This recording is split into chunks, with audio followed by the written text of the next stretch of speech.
ล้อหรอก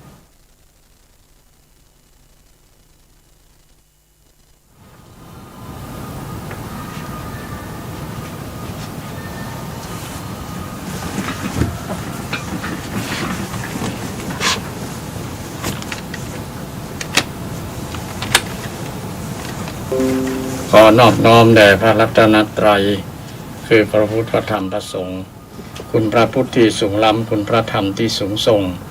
คุณพระสงฆ์ที่สูงเลิศนั้นก็เกิดเป็นพระรัตนตรัยขอถวายความเคารพนอบนอบครูบาอาจารย์พระมหาเถรานุเถระทุกรูปทุกตนขอเจริญพรพ่อออกแม่ออกศรัทธาญาติโยมนักศีลนักบุญทุกท่านทุกคนที่รับฟังรายการธรรมะเพื่อสืบสานและเพิ่มแรงบันดาลใจจากวัดชัยสถานวันนี้รายการธรรมะเพื่อสืบสานและเพิ่มแรงบันดาลใจซึ่งมีท่านอาจารย์ พระครูประภัสชัยคุณเจ้าคณะตำบลสันปุเลยเขต2เจ้าวาดวัดชัยสถานพร้อมกับอาตมาพร้อมกับผมพระครูสิริอมราภิรัตน์ได้มาจัดรายการธรรมะเพื่อสืบสานและเพิ่มแรงบันดาลใจนำธรรมะมาฝากท่านผู้ฟังทุกท่านทุกคนตรงนี้ก็ต้องขอบพระคุณท่านอาจารย์พระครูสมุวิสุวัตรวรจิตโจนายสถานีวิทยุคลื่นพุทธศาสนาแห่งชาติและสังคมวัดฝ่ายหินคลื่น 104.5 เมกะเฮิรตซ์ซึ่งเป็นผู้ที่ดูแลผังรายการธรรมะรายการต่างๆของสถานีก็ต้องกลับขอบคุณท่านอาจารย์พระครูสมุวิสุวัตรวรจิตโจอย่างสูงครับวันนี้เป็นวันเริ่มต้นของเดือนธันวาคมวันที่1วันที่1เดือนธันวาคมเป็นวันพุธตรงกับวันพุธตรงกับวันพุธซึ่งก็เป็นวันพุธ เริ่มต้นของเดือนแล้วก็เป็นวันสำคัญของศรัทธาบางผู้บางท่านตัว ตีรอความหวังจากโชคลาภ ที่จะลอยมาให้กับศรัทธาที่มีความหวังก็ส่วนนักก็มีความหวังกันศรัทธาญาติโยมทุกคนเราเกิดมามีความหวังบางคนก็หวังนั้นหวังนี้โดยเฉพาะหวังที่จะได้ทรัพย์สินเงินทองเพื่อได้นำมาจับจ่ายใช้สอยได้มาใจในชีวิตประจำวันซึ่งปัจจุบันนี้ก็ยิ่งสถานการณ์เศรษฐกิจปืดเครืองด้วยสถานการณ์โรคโควิดแต่เดี๋ยวนี้ก็ยังบอกหายเตื้อก็ยังคงมีอยู่ก็ยังต้องระมัดระวังกันต่อไปบ่ฮู้ว่าจะหายเมื่อใดแต่ในความคิดของอาตมามันน่าจะหายปี65เนี่ยน่าจะบ่มีละหายไปละญาติโยม คงจะอำลาจากโลกนี้ไปละอันโควิดเนี่ยนะเพราะว่าประเทศใดก็บ่ต้อนรับ คงจะช้ำใจตาย โควิดเนี่ยนะคงจะน้อยใจบ่มีไผต้อนรับมีแต่คนใกล้ไปทางใดก็จะทำอย่างก็บ่สะดวกทำมาหากินก็บ่สะดวกบางครั้งก็ทำให้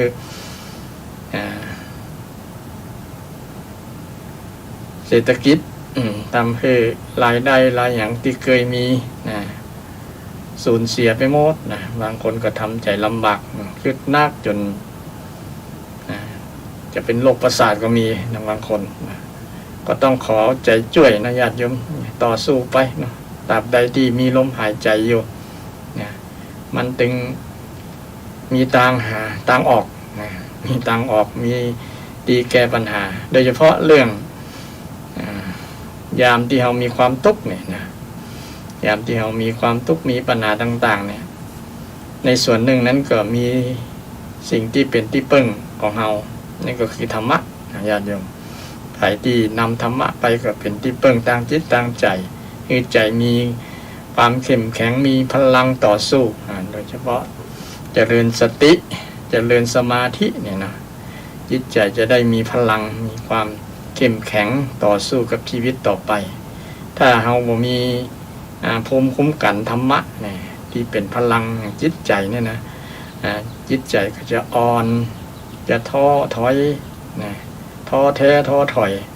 จนบ่มีกำลังจิตกำลังใจที่จะดำเนินชีวิตต่อไปนะบางคนถึงกับคิดสั้นคิดอย่างศรัทธาญาติโยมก็อย่าไปคิดสั้นนะญาติโยมเรายังมีสติปัญญาของเรายังมีนักมีหลายอยู่นะมีทางออกแม้แต่สัตว์ที่เลื้อยคลานต่างๆมันยังบ่ตายเราก็คิดแบบนี้จะได้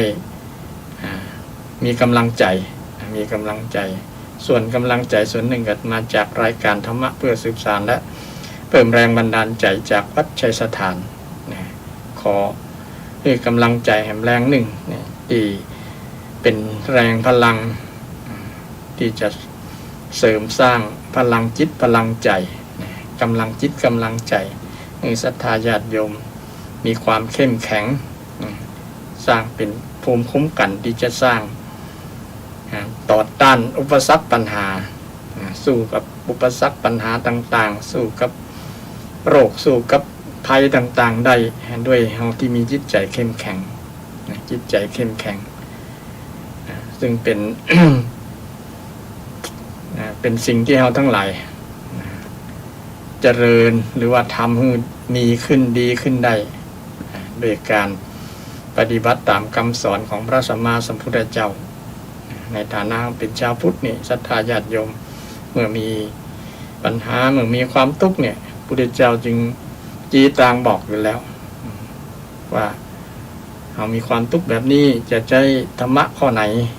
ใช้ธรรมะข้อไหนในการแก้ปัญหาชีวิตของเราซึ่งก็มีคำตอบในทางพุทธศาสนามีคำตอบแต่บางคนก็มองข้ามบ่หันของดีที่มีอยู่ของดีก็คือธรรมะมงคลอย่างต่าง รายการธรรมะเพื่อสืบสานและเพิ่มแรงบันดาลใจจากวัดชัยสถาน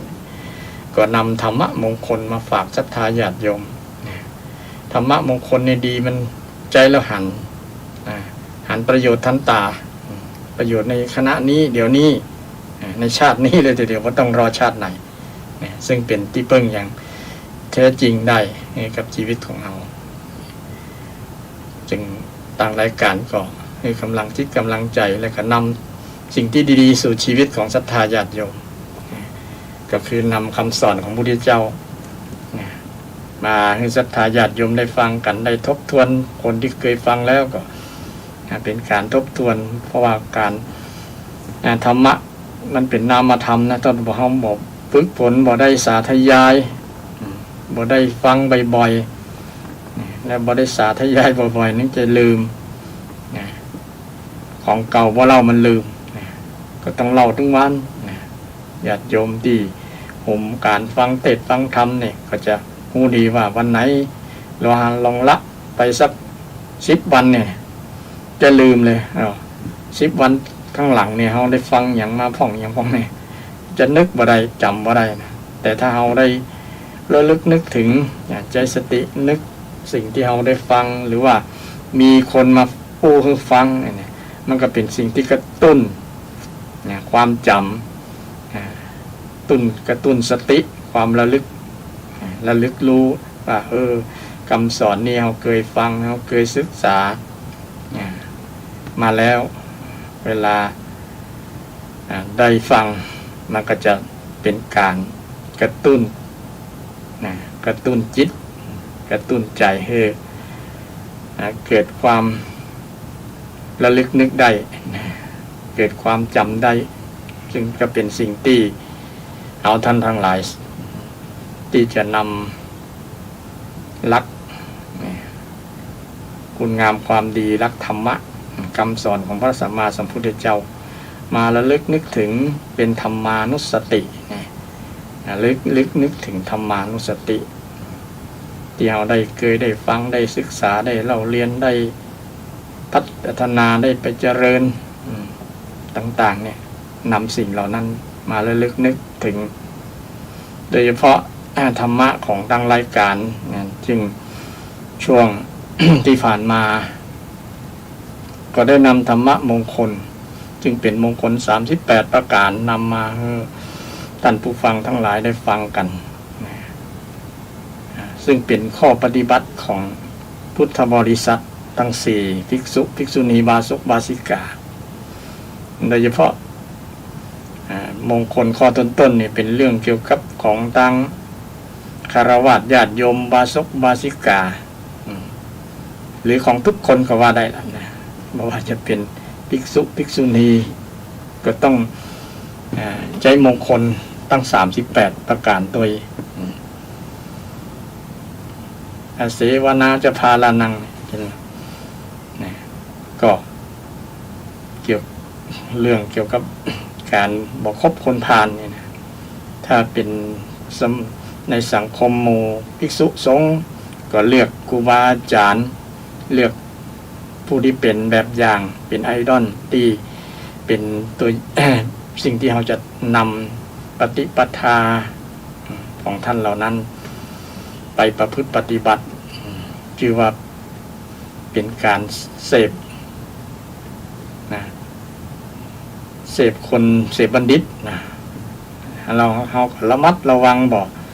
ไปเอาพฤติกรรมมาประพฤติปฏิบัติพฤติกรรมที่บดีเป็นว่าพฤติกรรมที่เป็นพาลความเป็นพาลเอาบ่เสพความเป็นพาลแต่เราอยู่กับคนที่มีความเป็นพาลอยู่ในคนนั้นได้อย่างพระสัมมาสัมพุทธเจ้าเนี่ยก็อยู่กับพระเทวทัตได้เทวทัตหนึ่งว่าเป็นคนพาลคนหนึ่ง เป็นคนพาลที่จองร่างจองฐานจองเวรครับพระพุทธเจ้าหลายภพหลายชาติเนี่ยถึงจะห้ำหั่นเอาฆ่าให้ตายทำลายทุกอย่างที่จะทำลายได้แต่มองว่าบาปย่อมแพ้บุญ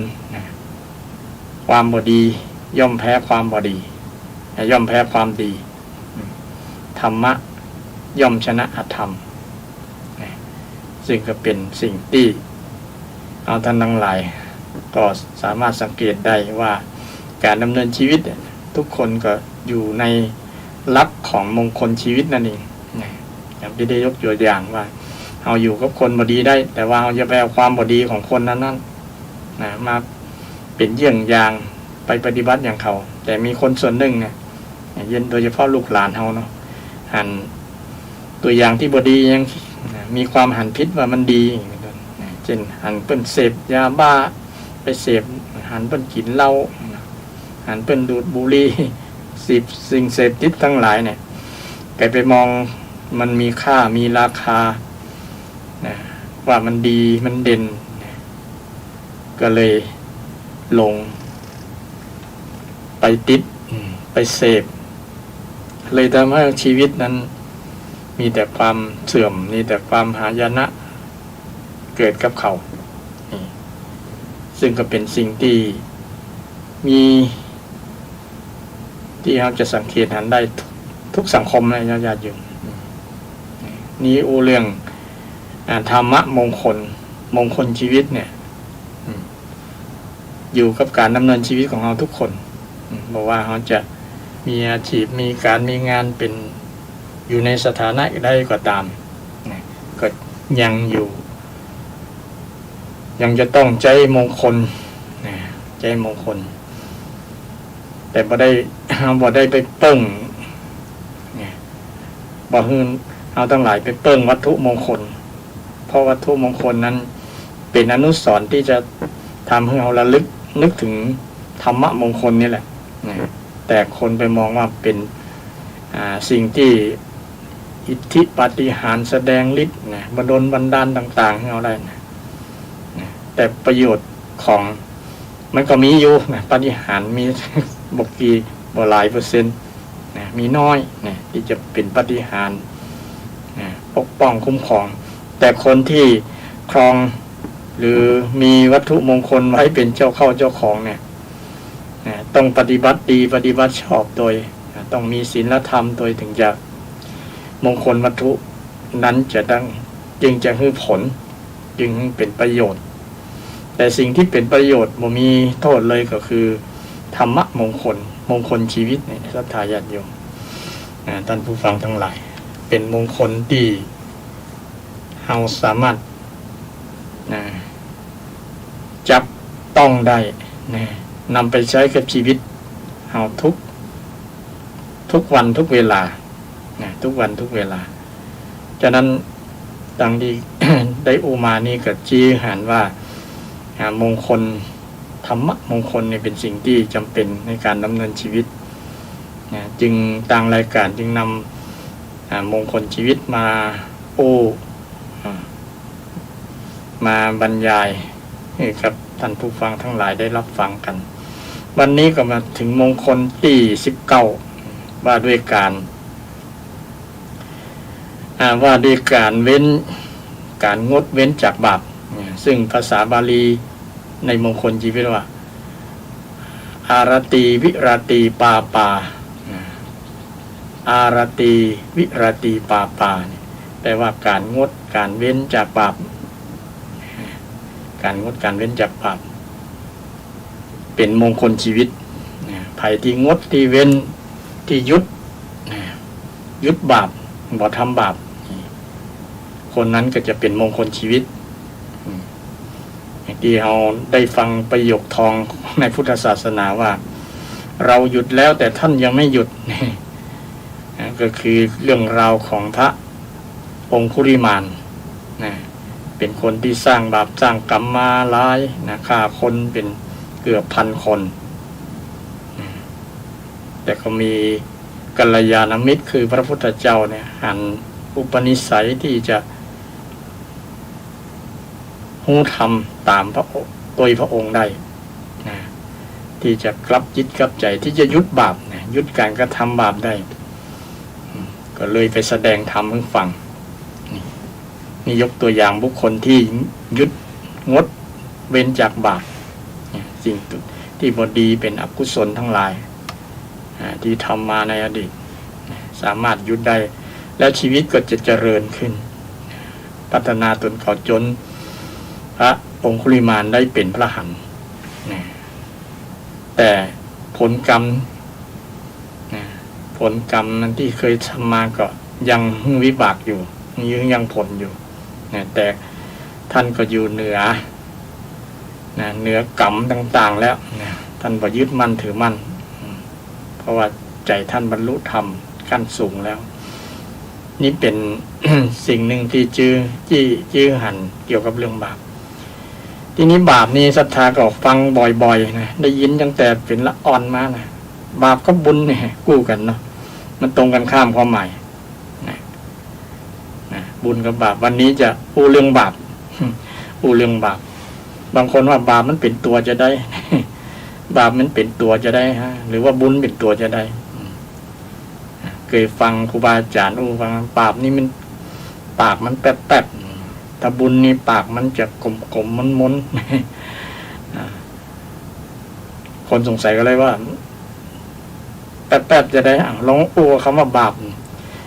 นี่ปากมันจะแบบแป๊บๆแบนๆนะบาปเนี่ยเนาะริมปีปากมันจะเข้าหากันบาปถ้าบุญนี่ปากมันจะมนเป็นจะมนแล้วจะดูลักษณะดูกิริยาอาการแตกต่างกันโดยคนที่ทำบุญกับทำบาปแต่วันนี้จะเน้นเรื่องบาปเน้นเรื่องบาปศรัทธาญาติโยมฟังต่อมาได้เรียนบาลีมาก็อยากจะยกคำว่าบาปนี่มาวิเคราะห์ซับให้ฟัง บาป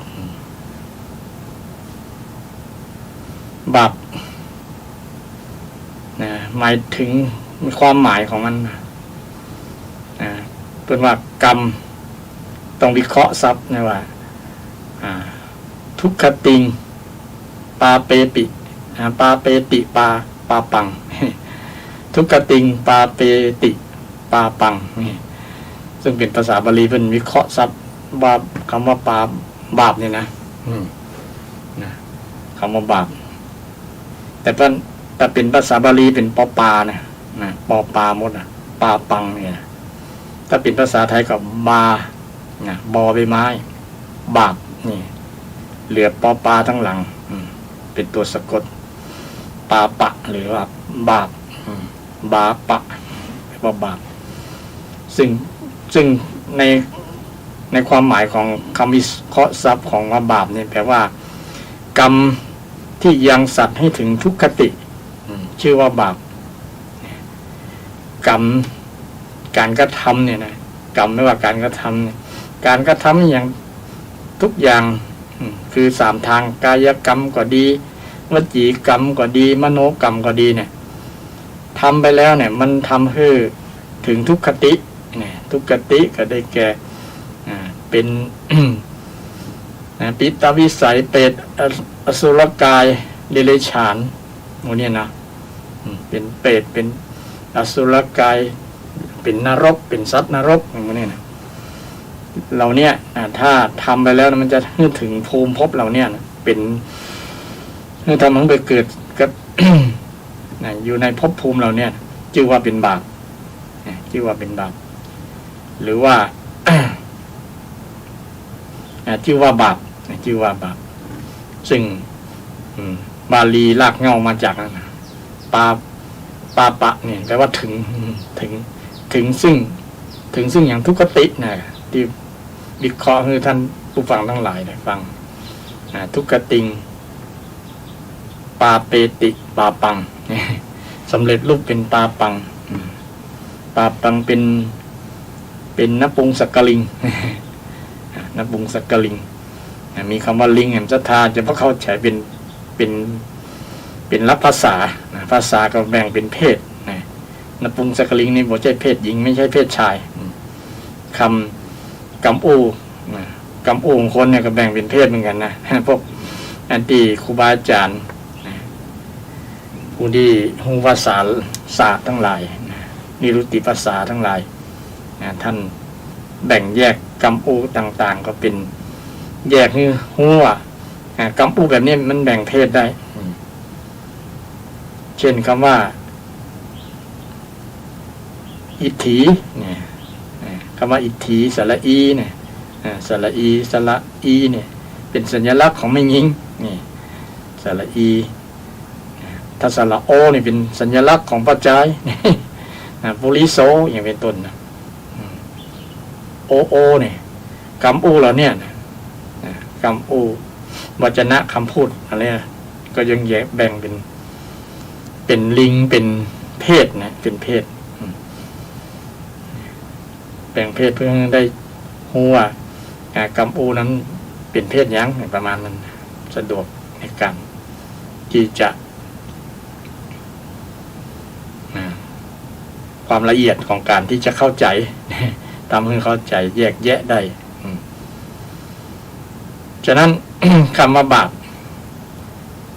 เป็นธรรมชาติที่ทำให้ถึงทุกขติทีนี้ธรรมชาติของบาปเนี่ยเป็นธรรมชาติที่ทำให้เสียหายที่เสียเอาเรานึกถึงเรื่องของอย่างที่มันเสียมันบูดมันเน่าเช่นอาหารเนี่ยเนาะอาหารมันบูดมันเน่าเนี่ยก็ถือว่าเป็นอาหารเสียของที่มันแตกของเสียเนาะของใจของซอยถ้วยโถโอจานมันแตกก็เป็นของเสียของที่มันพังทำให้มันพังเสียหายมันละลายอยู่บ่ได้มันบ่ดีบ่เจริญเนี่ยเป็นของสิ่งที่เสียสิ่งที่เสียนี่แหละคือสิ่งที่เสียนี่แหละคือบาปเช่นใจยกความประมาณมันใจเฮาถ้ามันเสียเนี่ยใจจะเป็นบาปใจเสียใจร้ายใจขุ่นมัวมันเนี่ยนะ เป็นใจบาปทั้งนั้นนี่เกี่ยวกับเรื่องใจเนาะถ้าเป็นวาจาเป็นกรรมอูเนี่ยกรรมอูที่ทำให้เสียเช่นกรรมวจีทุจริตนี่นะวจีทุจริตเช่นกรรมอูที่จุหลอกลวงคนอื่น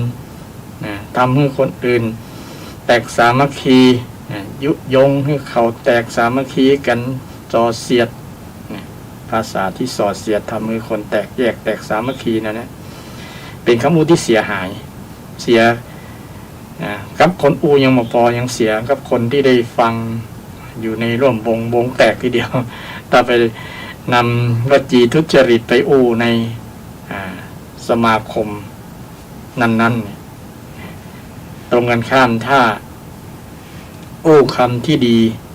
เป็นกุศลเป็นวจีสุจริตมันก็จะทำให้เกิดความดีขึ้นถ้าเป็นสิ่งที่ดีสิ่งที่เสียหายเนี่ยเป็นบาปซึ่งมันตรงกันข้ามบาปนี้ตรงกันข้ามกับบุญเนาะ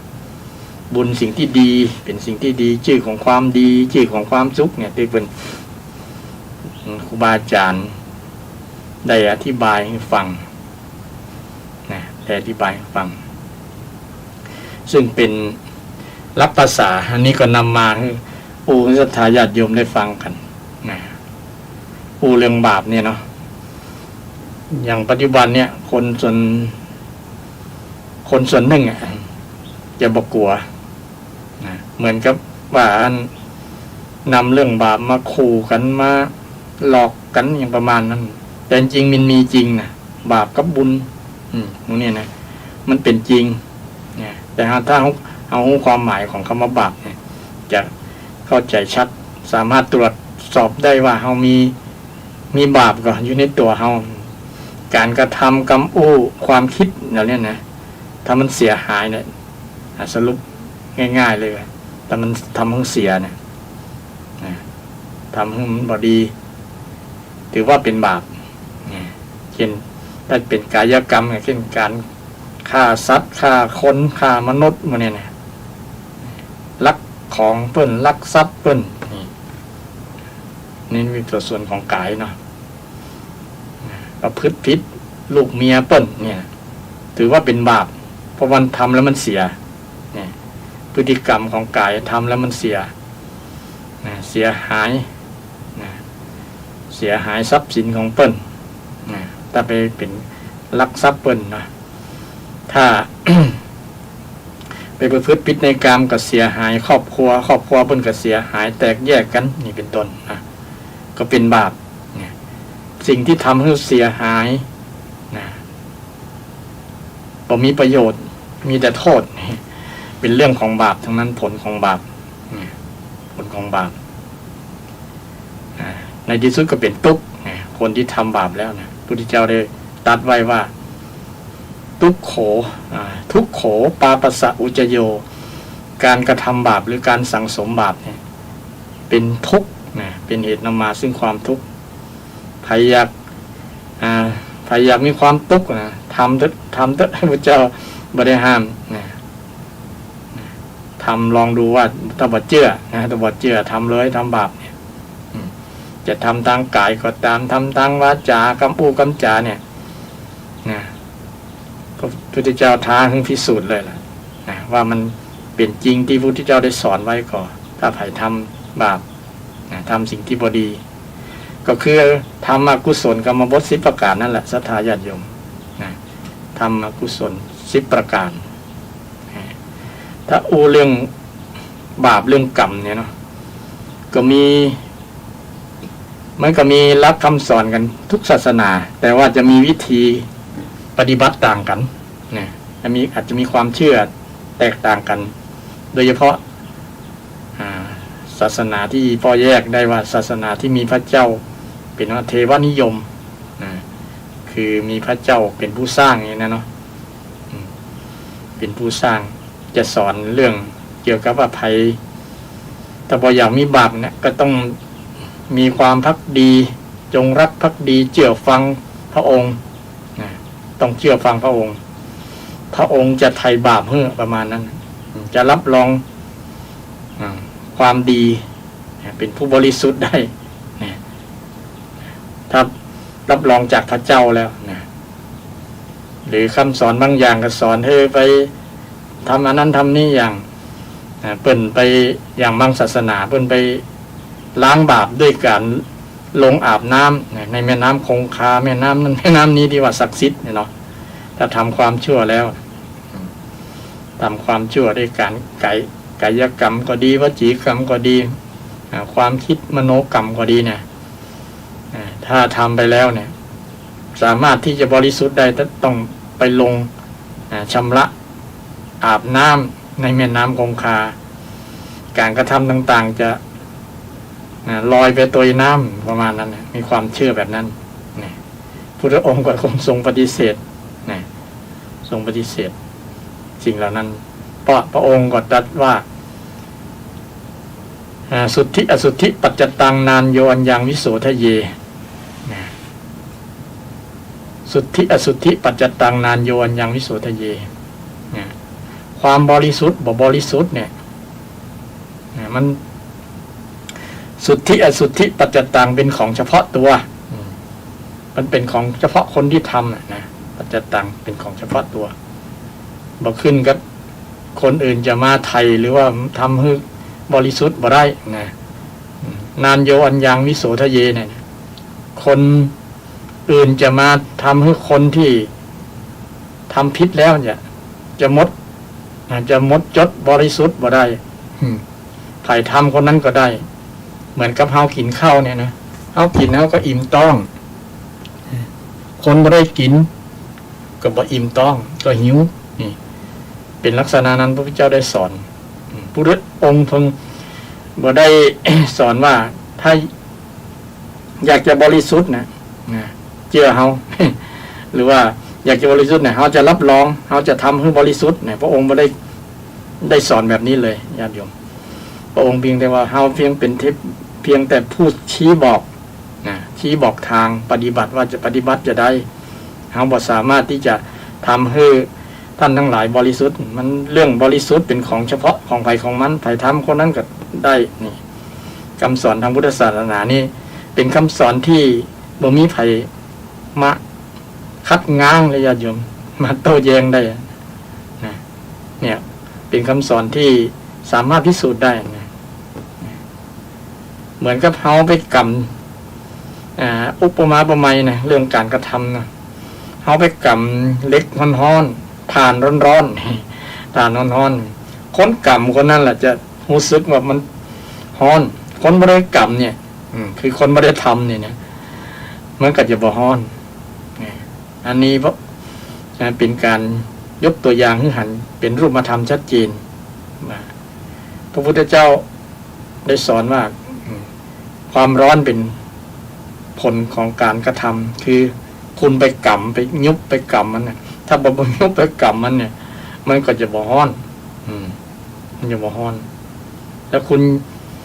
ถ้าคุณบ่อยากร้อนก็บ่ต้องไปยับไปกำไปยุบไปกำมันวางมันหลีกหนีไกลๆประมาณนั้นแต่ศาสนาอื่นเพิ่นว่าคุณจะไม่ร้อนถ้าคุณเชื่อพระเจ้าทำตามคำสอนพระเจ้าจะรับรองความไม่ร้อนให้เป็นความเย็นได้ประมาณนั้น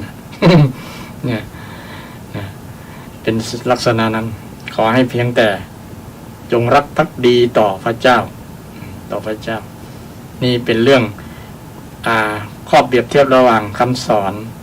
เรื่องบาปเรื่องกรรมเรื่องบุญเรื่องกรรมต่างๆเนี่ยมันเป็นปัจจัตตังเป็นของเฉพาะตัวของไผของมันญาติโยมศรัทธาท่านผู้ฟังทั้งหลายเขาทำเขาก็ฮู้ดีบ่มีไผฮู้ดีเท่าเขาบางคนมีความเชื่อเรื่องบุคคลภายนอกที่จะให้ผลดลบันดาลต่างๆก็เลยไปหาหมอดูต่างๆเนี่ย แต่หมอดูเพิ่งกับอาศัยพวกนั้นเป็นนักจิตวิทยาอย่างหนึ่งที่จะชี้นำเพราะว่าท่านมีประสบการณ์ได้เอาสถิติต่างๆเนี่ยนะว่าคนมีปัญหาจะต้องยี่นะก็เป็นคำแนะนำนั่นแหละเมื่อเราได้รับความแนะนำจาก ผู้ที่มีประสบการณ์แล้วก็จะแนะนำดี ถ้าได้กัลยาณมิตรเนาะจะดี แต่กรณีที่คนต้องการจะได้ผลประโยชน์จากเฮาที่เฮาไปปรึกษาหารือเนี่ยเนาะมันจะเป็นผลเสียกับคนนั้นยิ่งทำให้เฮาหลงงมงายต่างๆกับความเชื่อที่เฮามีอยู่ในนั่นแต่พุทธเจ้านี่พยายามชำระสะสางความหลงความเชื่อที่ไร้เหตุไร้ผลที่บ่มีเหตุมีผลกันแต่คนส่วนหนึ่งก็ยังมีความเชื่อแบบมีอิทธิปาฏิหาริย์ต่างๆพระองค์ก็ไม่ได้ปฏิเสธว่าบ่มีนะแต่มันมีแต่มันให้ผลน้อยมีอิทธิที่จะเสกอันนั้นเป็นอันนี้ได้นะมีแต่มันส่วนทางกับคำสอนในหลักพุทธศาสนาว่าไผจะใครเป็นอย่างยังก็ต้องทำเหตุแห่งอันนั้นนะเช่นใครรวยก็ต้องทำเหตุรวยปลูกข้าวก็ต้องใครได้กินข้าวก็ต้องปลูกข้าวอย่างนั้นใครได้กินลำไยก็ต้องปลูกลำไยกินแต่เดี๋ยวนี้คนไปปลูกอะไรอย่างปลูกต้นเงินต้นทอง คือมีมนุษย์เงินเดือนก็เลยสรุปว่าต้องการอย่างต้องได้เงินมามันถึงได้เนี่ยเลยเป็นหลักที่ทำให้เราคิดว่าเงินคือพระเจ้า เงินคือพระเจ้าดลบันดาลให้ได้ทุกอย่างดลบันดาลได้ทุกอย่างแต่เมื่อขาดเงินแล้วเนี่ยอย่างบ่ถูกเลย แต่ที่จะเพิ่งสติปัญญาสติปัญญาความรู้ความรอบคอบรู้ตามความเป็นจริงต่างๆที่พระพุทธองค์ได้สอนมันจะแก้ปัญหาโดยจริงโดยแท้จริงเมื่อมีปัญหาต่างๆนี้เกี่ยวกับเรื่องความเชื่อเกี่ยวกับเรื่องบาปเรื่องบุญเรื่องกุศลต่างๆโดยเฉพาะเรื่องบาปก็มีความคิดเห็นต่างกันแต่ละศาสนาพระพุทธเจ้าสอนเรื่องบาปบ่ได้นำมาให้ขู่แต่ได้นำมาให้ได้สอนให้ได้หันโทษของมันหันโทษของบาปทำไปแล้วมันมีโทษจริงๆแล้วมันเห็นผลจริงถ้าคนมาเชื่อเรื่องบาปก็จะไปโทษเป็นโทษของผู้ที่มีอย่างมีอิทธิพลที่จะดลบันดาลต่างๆมีอิทธิฤทธิ์ที่จะดลบันดาลให้เขาเปลี่ยนเท่านั้นนี่นะก็เลยไปสวามิภักดิ์ดีต่อสิ่งที่ตัวเก่าว่า เราต้องพึ่งปาอาศัยที่เขามี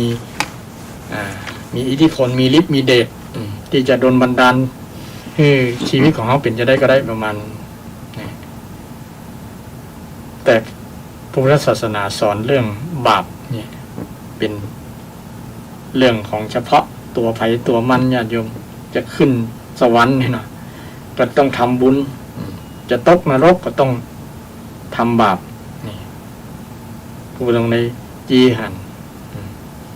เราได้เลือกการกระทำบ่ได้บังคับให้เชื่อนะลองทำดูเราบ่เชื่อลองทำดูนี่อย่างถึงวันนี้สังคมมีปัญหาต่างๆนะส่วนหลายที่แล้วละนะญาติโยมมาจากการเข้าใจผิดเนี่ยเกี่ยวกับเรื่องบาปเนี่ยส่วนหนึ่งเมื่อเข้าใจผิดเรื่องบาปแล้วมันก็ทำให้ปฏิบัติผิดนะผิดต่างๆเพราะว่าบอกมีความเชื่อ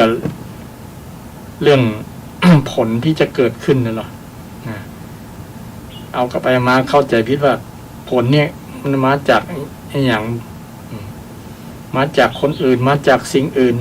ที่จะทำให้เขาเป็นย่านเป็นนี้เนี่ยก็เลยต้องยอมจำนนกับสิ่งนั้นเลยบอกหันมาตรวจตราดูพฤติกรรมการกระทำว่าเขากระทำบาปอย่างพ่องที่ได้รับผลถึงวันเนี่ยถึงปัจจุบันเนี่ยนะอย่างกรณีสถานการณ์โรคโควิดในศรัทธาญาติโยมส่วนหนึ่งมาจากกรรมรวมการกระทำเป็นการสร้างกรรมรวมของมนุษย์นั่นเอง ทำให้เกิดโรคภัยที่ทั่วระบาดทั่วโลกเนี่ยนะมาจากพฤติกรรมส่วนหนึ่งที่เขามาเป็นสิ่งที่บดีนะมนุษย์ทำให้เกิดสิ่งเหล่านั้นเกิดขึ้นกับเกิดขึ้นบนโลกเนี่ยนะมาจากพฤติกรรมของมนุษย์ส่วนนักทีเดียวล่ะถ้ามีบางคำสอนก็ว่าอาจจะว่าพระเจ้าสร้างมาอย่างนะจะโทษทั้งกับพระเจ้าแต่จริงมนุษย์นี่แหละสร้างขึ้นเป็นพาหะเป็นการกระทำของมนุษย์ที่จะทำให้มันเกิดขึ้นอันนี้เป็นลัก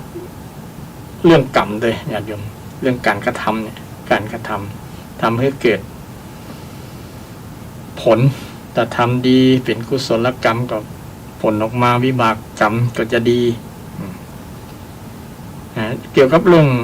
กรรมอุกรรมจาภาษาลักภาษาเนี่ยบางครั้งเขาก็เข้าใจผิดเนี่ยเช่นเรื่องกรรมเนี่ยเนาะบางคนกับมีกรรมมีเวรอย่างต่างๆเนี่ยนะถ้าเป็นในสิ่งที่ผลที่ตัวเขากำลังได้รับผลอยู่นั่นนะก็โยนไปให้เรื่องเวรเรื่องกรรมในส่วนของโดยเฉพาะจะเข้าใจในส่วนของที่เป็นแง่ลบถ้าคำว่ากรรมนะบทได้พิจารณาเรื่องส่วนความหมายของคำว่าการกระทำคือลักกรรมเนี่ยนะการกระทำกลางๆแต่ทำดีเป็นของกรรมดีหรือบุญกรรมหรือกุศลกรรมถ้ากรรมบ่ดีก็เป็นอกุศลหรือว่าเป็นบาปกรรมนี่เป็นบาปกรรมถ้าทำแล้วมีเวรมีกรรมต่อกันห้องเวรกรรม ถ้าทำแล้วยุติบ่มีผลต่อกันกับห้องว่าอโหสิกรรมนี่อโหสิกรรมสิ่งเหล่านี้เป็นการกระทำกรรมคือการกระทำไม่ใช่หมายเฉพาะในภาพลบอย่างเดียวสุดแต่เราจะเลือกทำกรรมอย่างกรรมดีก็ตามกรรมชั่วก็ตามเป็นบุญก็ตามเป็นบาปก็ตามเนี่ยเราสามารถเลือกทำโดยเฉพาะเป็นบททดสอบได้ทดสอบลองดูว่ามันจริงอย่างที่พระพุทธองค์ได้ตรัสไว้ก่อนบาปกรรมบาปกรรมในทางพุทธศาสนาเนี่ยทำไปแล้วเป็นบาปแน่นอนมี10ประการกุศลกรรมอกุศลกรรม10อย่างอกุศลกรรมกรรมบทอกุศลกรรมบท10ประการนี่อกุศลกรรมบท10ประการกายกรรม3วจีกรรม4มโนกรรม3ศรัทธาญาติโยมคงเคยคุ้นหูเนาะการกระทำ10อย่างเนี่ยนะมาตรวจสอบได้ว่าการกระทำของเรามีอยู่ใน10ประการนั่นก่อนถ้ามีก็ต้องหาวิธีแก้ในพุทธคำสอนพุทธเจ้าก็มีให้แก้ศรัทธาญาติโยมมีแก้มีวิธีแก้จะได้อย่างกับเราเคยเรียกว่าแก้กรรมแก้บาปจะได้เนาะในหลักพุทธศาสนาก็มีวิธีทีนี้เรามาศึกษาเรื่องมาตรวจตรามาพิจารณาดูว่ากรรมทั้ง10อย่างเนี่ยนะเป็นห้องว่าเป็นบาป3อย่างของกายกรรมเนี่ยเป็นบาปแน่นอนไผ่ทำแล้วข้อที่1ฆ่านี่เกือบทุกศาสนาแล้วเรื่องฆ่าเนี่ยเป็นบาปแต่มีบางศาสนาเหมือนกันที่ว่าถ้าฆ่าเพื่อพระเจ้าเนี่ยฆ่าอาจจะเป็นบุญก็มีแต่ในทางพุทธศาสนาบอกว่าจะฆ่าอย่างก็ตามเป็นบาปหมดเป็นบาปหมดบ่มียกเว้นบ่มีข้อยกเว้นว่าคนที่เกิดชั้นวรรณะสูงส่งเป็นกษัตริย์เป็นแพทย์เป็นพราหมณ์หรือเป็นผู้ลากมากดีคนเศรษฐี เป็นมหาจักรพรรดิเป็นพระราชามหาจักรพรรดิต่างๆนะบอกว่าไผ่กระดานยาจกกับมหาราชามหาจักรพรรดิเนี่ยฆ่าไปแล้วก็มีโทษเหมือนกันบริยกเว้นนี่เป็นกฎธรรมชาติเป็นบาปเป็นความเสียหายเป็นการทำลายชีวิตของชีวิตหนึ่งชีวิตหนึ่งบ่มีข้อยกเว้นถ้าทำไปแล้วไผ่มีพฤติกรรมชอบฆ่าสัตว์โดยเฉพาะในศีลห้าก็คือฆ่ามนุษย์ญาติโยมเน้นเรื่องฆ่ามนุษย์เพราะว่าเป็นบาปกรรมสูงสุดสูงสุดเพราะว่ามนุษย์เป็นสัตว์ประเสริฐถ้าไผ่ฆ่ามนุษย์แล้วก็จะผิดศีลเต็มร้อยถ้าฆ่าสัตว์อื่นๆสัตว์ที่บ่ใช่มนุษย์ก็มีผลต่างกันตามสัตว์ตัวใหญ่สัตว์ที่มีบุญคุณก็อย่างก็แตกต่างกันตามนั้นแตกต่างกันตามสัตว์แต่ละประเภทแต่มนุษย์นี่เข้าเป้าเต็มร้อยเลยถ้าไปฆ่าเป็นบาปเต็มร้อยถ้าไปฆ่าเราจะได้ยินการฆ่ากันทุกวันที่ออกข่าวญาติโยมฆ่าโดยสามีภรรยาฆ่ากันก็หรือว่าจ้างฆ่าปล้นฆ่าอย่างนี้นะตายถึงวันเกี่ยวกับเรื่องฆ่ากันถึงวันถ้านับทั่วโลกก็หลายชีวิตทีเดียวเรื่องฆ่ากันโดยเฉพาะมีความขัดแย้งเรื่องแบ่งแยกดินแดนอย่างต่างๆนะฆ่ากันเพื่อจะเอาดินแดนมาครอบครอง เลยทำให้มีการฆ่าพระเจ้าว่าจะเป็นการฆ่าเพื่ออย่างกระตามละนะเป็นบาปมดเป็นของบดีเป็นสิ่งที่บดีบุคคลฆ่าควรที่จะสร้างกุศลจิตคือเมตตาเกิดขึ้นแทนการฆ่าอันนี้เกี่ยวกับกายกรรมเนาะที่มาวัดว่าอย่างเป็นบาปถามว่ายังเป็นบาปพ่องพฤติกรรมคือการกระทำนี่แหละนะที่มันแสดงออกถึงการฆ่าก็ดีการลักขโมยการประพฤติผิดเกี่ยวกับเรื่องกามสิ่งเหล่านี้แหละเป็นบาปญาติโยมการลักทรัพย์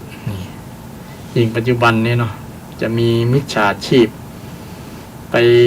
หลอกลวงไปอย่างต่างๆเนี่ยนี่แหละคนเหล่านี้ก็ถือว่าทำบาปเต็มๆนะญาติโยมอธินาทานาแปลว่าเอาสิ่งที่ของเจ้าของไม่ได้ให้เนี่ยถ้าเจ้าของให้เจ้าของทรัพย์นั้นเพิ่นให้โดยใจยินดีก็บ่เป็นอธินาก็ไปขอดีๆกันนะผมมีสตางค์เนี่ยขอไปซื้อข้าวจักถังอย่างต่างนะคนย่อมมีน้ำใจเอื้อเฟื้อเผื่อแผ่กันญาติโยมแต่เป็นลักไปตัดสินใจเป็นลักขโมยของเพิ่นเลยโดยสิ่งที่มองว่าทรัพย์สินเนี่ยเป็นของฮักของหวงรองจากชีวิตนะชีวิตนี้เป็นสิ่งที่เป็นที่ฮักของทุกคนอันดับแรกเบอร์หนึ่งมาเกี่ยวกับเรื่องชีวิตเนี่ยอันนี้ก็บ่ต้องสำคัญต่อชีวิตนะทรัพย์สินก็ดีลูกเมียก็ดียังบ่ต้องสินยังบ่ต้องชีวิตของคนนะมันเป็นธรรมชาติไปก็รับชีวิตของไปของมันลองลงมาก็เป็นทรัพย์สินแต่ว่าลูกเมียสำคัญกว่าทรัพย์สินก็ลองถามใจตัวเก่าโดยบ่ต้องลำเอียงเข้าข้างไปละย่อมจะหันว่าทุกชีวิตย่อมจะให้ความสำคัญเรื่องทรัพย์สินนักกว่าคนเป็นที่ฮักบอกว่าจะเป็นภรรยาเนี่ยภรรยาสามีเนี่ยบางครั้งก็ฆ่ากันด้วยเรื่องทรัพย์เนี่ยนะเรื่องทรัพย์แบ่งเรื่องสมบัตินะแบ่งกันบ่ลงตัว เนี่ยซึ่งจะทำให้มันทำให้อย่างครอบครัวนั้นแตกแยกแตกสลายกันนะเป็นบาปเต็มๆนะคนที่ลักขโมยของเพิ่นเอาทรัพย์ของเพิ่น ที่ของเปิ้นบ่ได้เฮ็ดนี่มันเป็นบาปนะถึงแม้ว่าจะเป็นเปื้อนกันยังก็ตามนะถ้าเปิ้นบ่ได้โอ้ไว้นะบ่ได้โอ้บ่ได้ปวารณาภาษาพระเนาะได้โอ้ไว้ใครกินหยังบะม่วงในสวนนี่ก็เอาไปเลยเด้อบ่ต้องมาบอกมาขอก็ได้แต่บาอีนะบ่ถือว่าเป็นลักนะถึงเฮาจะบ่บอกเวลาเฮาไปหั่นผลไม้ในสวนของคนอื่นเนาะเอามากินนี่นะเพราะว่าเจ้าของเพิ่นได้บอกไว้ก่อนหน้านี้ก็บ่ถือว่าเป็นการทำบาปถึงคนที่เป็นเจ้าของบ่ฮู้คนนั้นเอาไปก็ด้วยถือวิสาสะนั่นแหละความคุ้นเคยเป็นญาติกันก็เป็นคนที่นับถือกันนี่เป็นคนกันเองไงเนาะไปกินบ่ต้องบอกทุกครั้งไปแต่ว่าเป็นเรื่องการบอกนะดีเพราะว่ามันจะเสี่ยงต่อการเนี่ยลักขโมยเลยเนาะเนี่ยวันนี้ใครกินผลไม้ในสวนเนี่ยนะก็ได้บอกเจ้าของก็ได้อนุญาตกับปากมาเอาเลยตามสบายเอาอิ่มเลยนะเอาไปฝากคนอื่นเผื่อคนอื่นตัวก็ได้นี่ซ้ำจะได้ไปเผื่อคนอื่นเนี่ยถ้าบอกแต่ถ้าบอกก็คือได้ว่าคนเจ้าของได้บอกไว้ก่อนนะได้บอกไว้ก่อนหน้านี้นะบอกเปิ้นก็บ่มีถือว่าบ่เป็นบาปบ่ได้ลักถ้ากรณีท่านบ่ได้บอกนะเอาไปเอาเขามาฮู้ที่หลังเนี่ยนะมากินแดงเมื่อลุ้นนี่อย่ามาขี้มักใดขี้หลบนี่ขี้ลักขี้ขโมยเนี่ยมันเป็นบาปแม้แต่ใน ในคำสอนคริสตศาสนาก็มีบาปเกี่ยวกับเรื่องอะไรอย่างอีฟกับอาดัมนี่ก็ไปขโมยแอปเปิลกินในสวนเอเดนเนี่ยบาปเลยตกมาสู่ลูกหลานนี่ก็เป็นคำสอนที่บ่เหมือนกับคำสอนในพระพุทธศาสนาบาปนี้จะบ่ตกไปสู่สืบตระกูลกันแบบนั้นนะคือเป็นของใครของมันลูกทำก็ลูกคนนั้นก็ต้องรับกรรมคนเดียวพ่อแม่ก็บ่เกี่ยวบ่ได้รับกรรมตัวบ่ได้รับกรรมนั้นตัวแต่ผลอย่างอื่นผลอาจจะเป็นผลของสังคมผลเรื่องกฎหมายเนาะอาจจะได้รับผลกระทบกันพ่องแต่ว่าเรื่องกรรมจริงๆเนี่ยมันเกิดขึ้นกับมันเป็นผลเกิดโดยตรงกับคนที่ทำคนนั้นทำก่อนคนนั้นก็ได้รับถึงบ่อยากรับมันก็รับมันเป็นผลเกิดขึ้นแล้วทำไปแล้วทำไปแล้วคนลักคนขโมยกันยิ่งสังคมปัจจุบันนี้นะเศรษฐกิจปืดเครื่องเนี่ยย่อมจะมีว่าลามไปถึงในวัดในวาก็มีนะไปงัดตู้บริจาควัดนั้นวัดนี้วัดไหนที่มีศรัทธาญาติโยมไปทัศนศึกษาไปแอวมีตู้บริจาคนักๆเนี่ยตู้นั่นตู้นี้ถ้าไทยเต็มตู้ก็ได้เป็นหมื่นเป็นแสนก็มีนะบางเตือนี่มีตู้บริจาคที่เขาไปฝากจากมูลนิธินั้นมูลนิธินี้เนาะก็จะถูกหมู่ทำบาปนี่นะหมู่ทำบาปที่บอกกลัวผลของบาปนี่แหละไปทำให้เกิดความเดือดร้อนคนที่เป็นเจ้าทรัพย์เจ้าของทรัพย์และที่สำคัญมันเป็นผลที่เขามีจิตคิดจะรักเนี่ยมันทำลายจิตใจของเขาเสียความเป็นมนุษย์ที่จะบรักของใครกินต้องใครกินก็ต้องทำกินด้วยมือด้วยสมองสองมือตัวเก่าด้วยลำแข้งตัวเก่าต้องมีศักดิ์ศรีมีเกียรติมนุษย์จะมีจิตใจสูงจะบรักของใครกินจะบรรลุใครกินเหมือนกับสุนัข เหมือนกับสัตว์อื่นๆมันลูกกันกิน มันลักกันกินเผลอบ่ได้ลักเนี่ยคนเฮาจะบ่ต่างจากกษัตริย์ถ้าไปละเมิดศีลข้อที่2เนี่ยเนาะกายกรรมข้อที่2ในหลักของกรรมบท10ประการแล้วก็กายกรรมข้อที่3นี่ที่มันเป็นบาปคือเกี่ยวกับประพฤติผิดเรื่องเพศเรื่องกามคุณเรื่องกามนั่นกามหมายถึงเฉพาะแค่เรื่องคู่รักเรื่องสามีภรรยาเรื่องไปพิษสามีคือไปมีจูไปมีกิ๊กดิ่งตรงนี้นะใครมีพฤติกรรมแบบนี้ถือว่าถามว่าเป็นบาปเป็นแน่นอนนะคนแต่ก่อนเขียนอุปมาประไมยคนที่ทำบาปข้อเนี่ยจะได้ปีนต้นงิดทรมานเป็นการอธิบายว่าคนที่ทำบาปกรรมคนเนี่ยนะจิตใจมันจะจิตใจที่จะบ่อยู่สุขบ่เป็นสุขนะมันจะโหยหวนโหยหา อยู่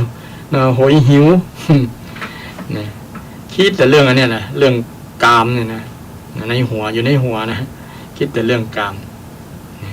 ไอตัวกามเนี่ยนะมันทำลายจิตใจของมันเหมือนกับหนามนิ้วมันทิ่มแทงตัวร่างกายของเราเนี่ยมันเจ็บทำให้มันมีแผลคนที่มีจิตใจเป็นจูกับคนนั้นคนนี้เนี่ยจิตใจถือว่าเป็นจิตใจทุกข์บาปมันทิ่มบาปมันทิ่มเต็มจนสัญลักษณ์บาปนี้เด่นชัดขึ้น เด่นชัดขึ้นคนที่ทำบาปข้อนี้นะสร้างผลกระทบหลายๆอย่างอย่างน้อยกับผลกระทบกับคนที่เป็นที่ฮักเป็นสามีก็เจ็บแค้นเจ็บช้ำน้ำใจว่า ถูกภรรยาสวมเขาฮือถ้าเป็นฝ่ายภรรยาก็จะช้ำจิตช้ำใจว่า สามีบ่ซื่อสัตย์บ่ซื่อตรงต่อตัวเก่า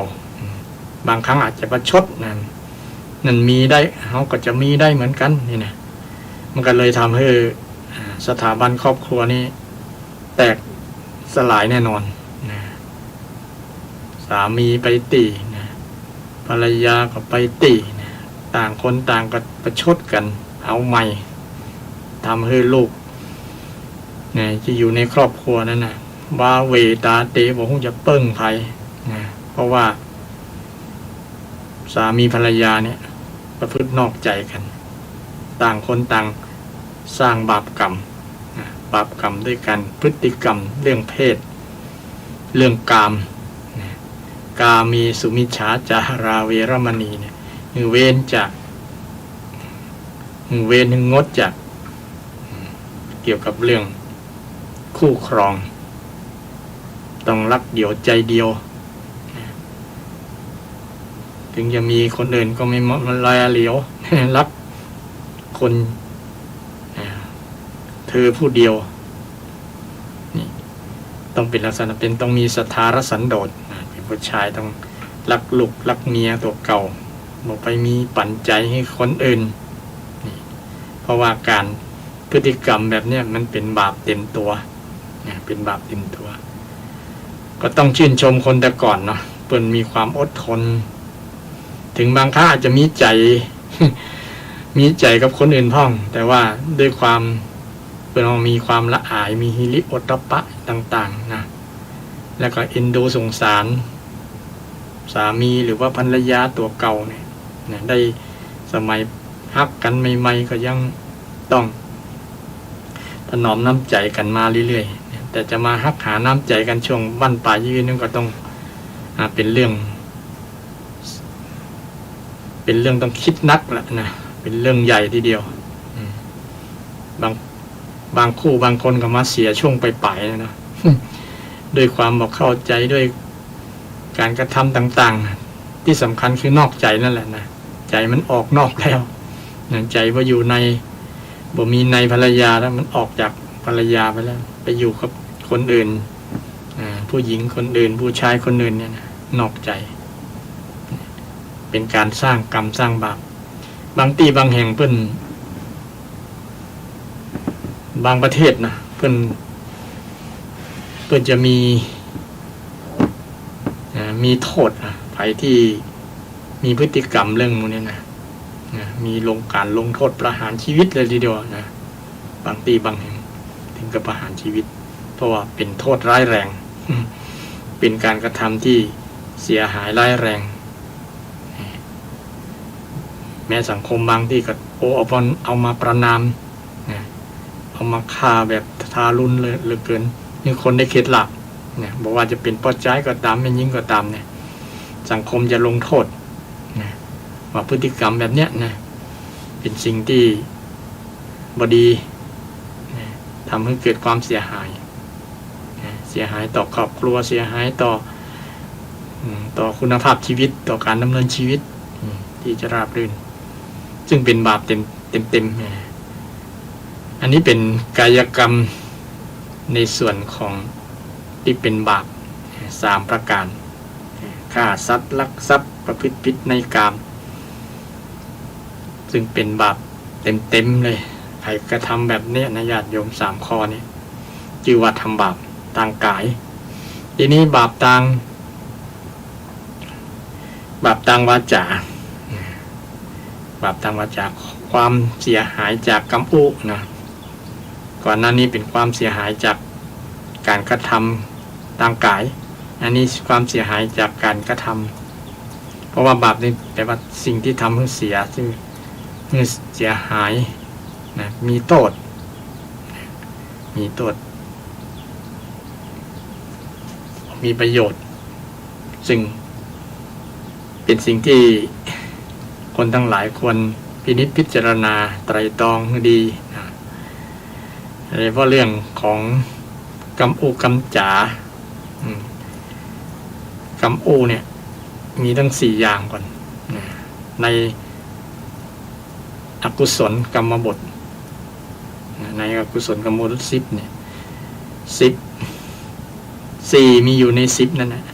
4ข้อแรกเนี่ยคือมุสาวาทวจีทุจริต4อย่างนั่นแหละใครมีพฤติกรรมเนี่ยถือว่าพฤติกรรมการกำอูกำจาเนี่ยถือว่าเป็นบาปยิ่งปัจจุบันเนี่ยญาติโยมเขาจะหารผลพฤติกรรมของกำอูเนี่ยยิ่งมีสื่อมีอย่างไรสื่อต่างออนไลน์สื่อต่างโทรสื่อต่างๆเนี่ยมันสื่อมาเนี่ยถึงคนนั้นบ่ได้ได้เขียนเป็นลายลักษณ์อักษรก็ถือว่ามีอิทธิพลแล้วก็สร้างความเสียหายเกิดขึ้นมันเป็นเพียงเดซิเบลก็จริงเนี่ยแต่ว่ามันมีผลกระทบต่อคนที่ยังไม่บรรลุธรรมไงมีผลถ้าเป็นพระอรหันต์นี่ก็บ่มีผลแล้วนะคือถ้าจะไปทำท่านก็บ่ได้มีจองไว้จองร่างจองเวรแต่มันก็เป็นผลเสียหายกับคนกระทำนั่นแหละเช่นไปด่าไปว่าที่กรรมโอมี4อย่างเนาะศรัทธาท่านผู้ฟังทั้งหลายคือ1กรรมยุหลอกลวงเพื่อเอาผลประโยชน์เพื่อปิดบังผลประโยชน์เพื่อซ่อนเร้นอย่างต่างๆบอกให้เขาคนงูความจริงในนั้นนะยิ่งคนที่ใจวาจาไปหลอกลวงเพื่อผลประโยชน์บางอย่างบางครั้งมันเป็นผลต่อคนส่วนใหญ่ส่วนรวมเนี่ยเช่นมีครูบาอาจารย์บางท่านบางคนเนี่ยไปร่วมมือกับลูกศิษย์เนี่ยหลอกลูกศิษย์คนหนึ่งที่ตัวเก่าบ่ชอบอย่างในสมัยพุทธกาลเนี่ยมีอหิงสกะองคุลิมานเนี่ยทายาทโยมเนี่ยถูกอาจารย์จุ๊บเพราะอาจารย์นี่ก็มีความโลภละโมบในใจเหมือนกัน บ่ฮักลูกศิษย์แต่หันเงินตาโต หันทองตาโตเพราะว่ามีลูกศิษย์ที่ อยากจะทำลายอหิงสกะเนี่ยองคุลิมานอยู่ในสถาบันบ่ได้ก็เลยเอาอาจารย์เป็นเครื่องมือในการกำจัดอาจารย์ก็ต้องมีกุศโลบายถ้าจะไล่ไปดื้อๆกับเดี๋ยวจะลูกศิษย์จะจำได้ว่าตัวเก่ามีความลำเอียงนะก็ต้องหาวิธีเนี่ยเป็นกำจึ๊บนะจู้หลอกลวงศิษย์เนี่ยทำมือศิษย์ไปฆ่าคนตั้งเป็นพันคนเกือบพันคนเหลือคนเดียวนี่เกือบไปฆ่าแม่ต่างหากนี่เพราะกำจาของบางคนเนี่ยทำให้คนนั้นเจื่อแล้วนะแล้วผู้ที่นั้นได้ประโยชน์นะได้ทรัพย์สินจากฝ่ายหนึ่งที่จ้างมาจ้างเพื่อกำจัดแหมด้านหนึ่งที่มันเขาอิจฉาตาร้อนกันนี่เลยจำเป็นต้องจุและยิ่งสมัยปัจจุบันในญาติโยมเกี่ยวกับเรื่องคดีความอย่างต่างๆนี่นะมันต้องมีคนจุกันแล้วนะบ่ฝ่ายใดกับฝ่ายหนึ่งแหละต้องมีผิดและมีถูกต้องแยกให้ชัดแต่ทีนี้ถ้ามีบางคนนี่ที่เป็นผู้ว่าทนายความก็ดีศาลก็ดีเนาะแต่ตกอยู่ในอำนาจของความโลภความอยากต่างๆในยศถาบรรดาศักดิ์ในเงินทรัพย์สินเงินทองพวกนี้นะแล้วไปจุ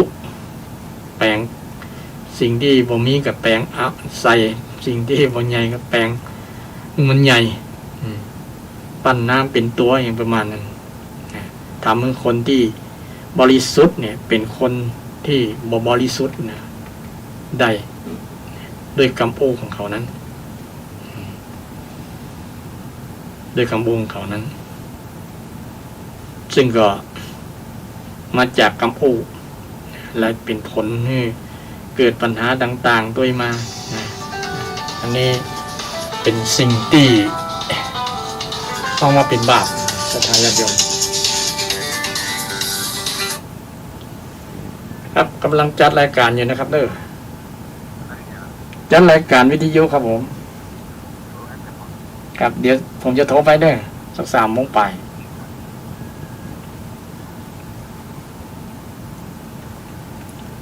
ขอสมมาภัยก็มีครูบาอาจารย์โทรมาติดต่อแต่คือเรื่องเกี่ยวกับบาปที่เกิดจากกรรมแต่ก่อนหน้านี้ก็บาปเกิดจากการกระทำคือกายกรรมพฤติกรรมทางกายนี่ก็เรื่องเกี่ยวกับเรื่องบาปเกิดจากการจากกรรมกรรมจาตั้ง4 ข้อ 4 อย่างเนี่ยใครมีพฤติกรรมกรรมกรรมจาถือว่าเป็นบาปหมดญาติโยมบาปแล้วไม่เป็นผลขึ้นทันทีนะกับคนทำนะมันเป็นธรรมชาตินะจนเราทำจนชินจนคุ้นเคยนะอย่างคนจุเนี่ยนะเอาไปมาเป็นการจุคนอื่นพอเป็นการจุตัวเก่าแล้วอันไหนแต่พอแต่ยังมูเลยนะมันฝังมันในห้องว่ามันสั่งสมนิสัยสั่งสมสันดานจนเป็นนิสัยจนหัวอย่างพิษอย่างทุกอย่างที่บอดี้ประมาณนั้นนะเพราะว่าปลูกฝังนิสัยจนเคยชินอยู่จนเคยชินบาปนะจนชินบาปเนี่ยเป็นกรรมที่เป็นบาปวัจีทุจริตทุแปลว่าบดีทุชั่วแปลว่าชั่วแต่ว่ายากอะไรแต่ชั่วนี้ทุในนี้แปลว่าชั่วบดีเนาะกรรมที่บดีมี4 อย่างที่เป็นบาปเป็นบาปฝ่ายมีพฤติกรรมกรรมกรรมจาที่เป็น1กรรมเท็จภาษาคำเมืองกรรมจุหลอกลวงคนเพื่อจะเอาผลประโยชน์บางอย่างแต่ก็มันมีบางอย่างที่จุแล้วมันบอดคนที่ถูกจุแล้วได้ผลประโยชน์อันนี้ก็ถือว่าเป็น เป็นมุสา อนุโลมไป แต่ก็ยังใกล้ๆนะแต่เพื่อหวังผลประโยชน์ของคนที่เขาอู้ตัวเนี่ยนะเช่นคนไข้อยู่ห้องยาเนี่ยเนาะกำลังนอนป่วยบ่สบายเนี่ย แต่เขาหันสีหน้าอาการโดยเฉพาะหมอเนี่ยมันมีวาทศิลป์ในมีคำอู้คำจาจิตวิทยาในคำอู้คำจาดีนะจุในทางดีนะเนี่ยคนไข้มีกำลังใจถ้าไปอู้ความจริงเลย คนไข้จะจิตใจห่อเหี่ยวท้อแท้ท้อถอยเอาไปมาผมมีกำลังจิตกำลังใจทำให้โรคภัยที่กำลังรักษาอยู่นะมันลามขึ้นภูมิคุ้มกันเรื่องจิตใจมันบอกพอกันเลยทำให้เป็นผลเสียต่อคนป่วยคนไข้ฉะนั้นจึงบางคนได้ยินคำอู้แล้วนะก็มันอกมั่นใจแล้วได้ยินคำหมออู้แล้วนะลักษณะนี้บอกถือว่าเป็นบาปก็เป็นบาปเพราะว่าคนฟังแล้วได้ประโยชน์ ได้ประโยชน์บางครั้งเช่นพ่อแม่จุลูกบางอย่างเป็นเพราะว่าเป็นกุศโลบายเนาะจะอู้ตรงๆเลยเขาคงอยากบอกกลัวประมาณนั้นนะเขาก็ฝืนบางครั้งห้ามเหมือนยิ่งยุนะยิ่งห้ามเหมือนยิ่งยุนะห้ามลูกอย่าไปทำนั่นเลยอย่าไปอย่างนี้เลยเนี่ยมันบอกฟังก็เลยจำเป็นต้องจุนะยันจุเขากลัวนะเขาจะบางครั้งมันกลัวจนไงแล้วก็ยังไม่หายกลัวแล้วเพราะว่ามันปลุกฝังนะ เนี่ยบางครั้งลูกมาขอบคุณขอบใจพ่อแม่นะขอบคุณพ่อแม่ที่ว่าดีแล้วที่พ่อแม่ได้ให้คำสอนในลักษณะนี้มันเป็นประโยชน์ต่อเขาถ้าว่ามีคำสอนแบบนี้เขาอาจจะหลงตามไปเชื่อคนอื่นไปมีพฤติกรรมที่เป็นบาปอื่นๆต่อไปฉะนั้นคำโอนี่ก็มีทั้งเป็นกุศโลบายเลยกุศโลบายในคำโอคำจาอย่างพระพุทธเจ้าของเราเนี่ยถือว่ามีกุศโลบายสูงสุดละนะสุดยอดนะบุคคลที่มีคำโอคำจาถึงว่าเป็นพุทธวจนะนะคำสอนของพระองค์ของคำสอนพระเจ้าเนี่ยบ่มีไผที่เท่าเทียมแล้วนะพระพุทธเจ้าสุดยอดเบอร์หนึ่งในโลกเลยญาติโยมเนี่ยคำอูเนี่ยพระพุทธองค์จะบอกอูผิดสักคำสักประโยคนะญาติโยมจะบอกขัดแย้งกันคำอูพระองค์ที่มันขัดแย้งอาจจะเป็นกรรมที่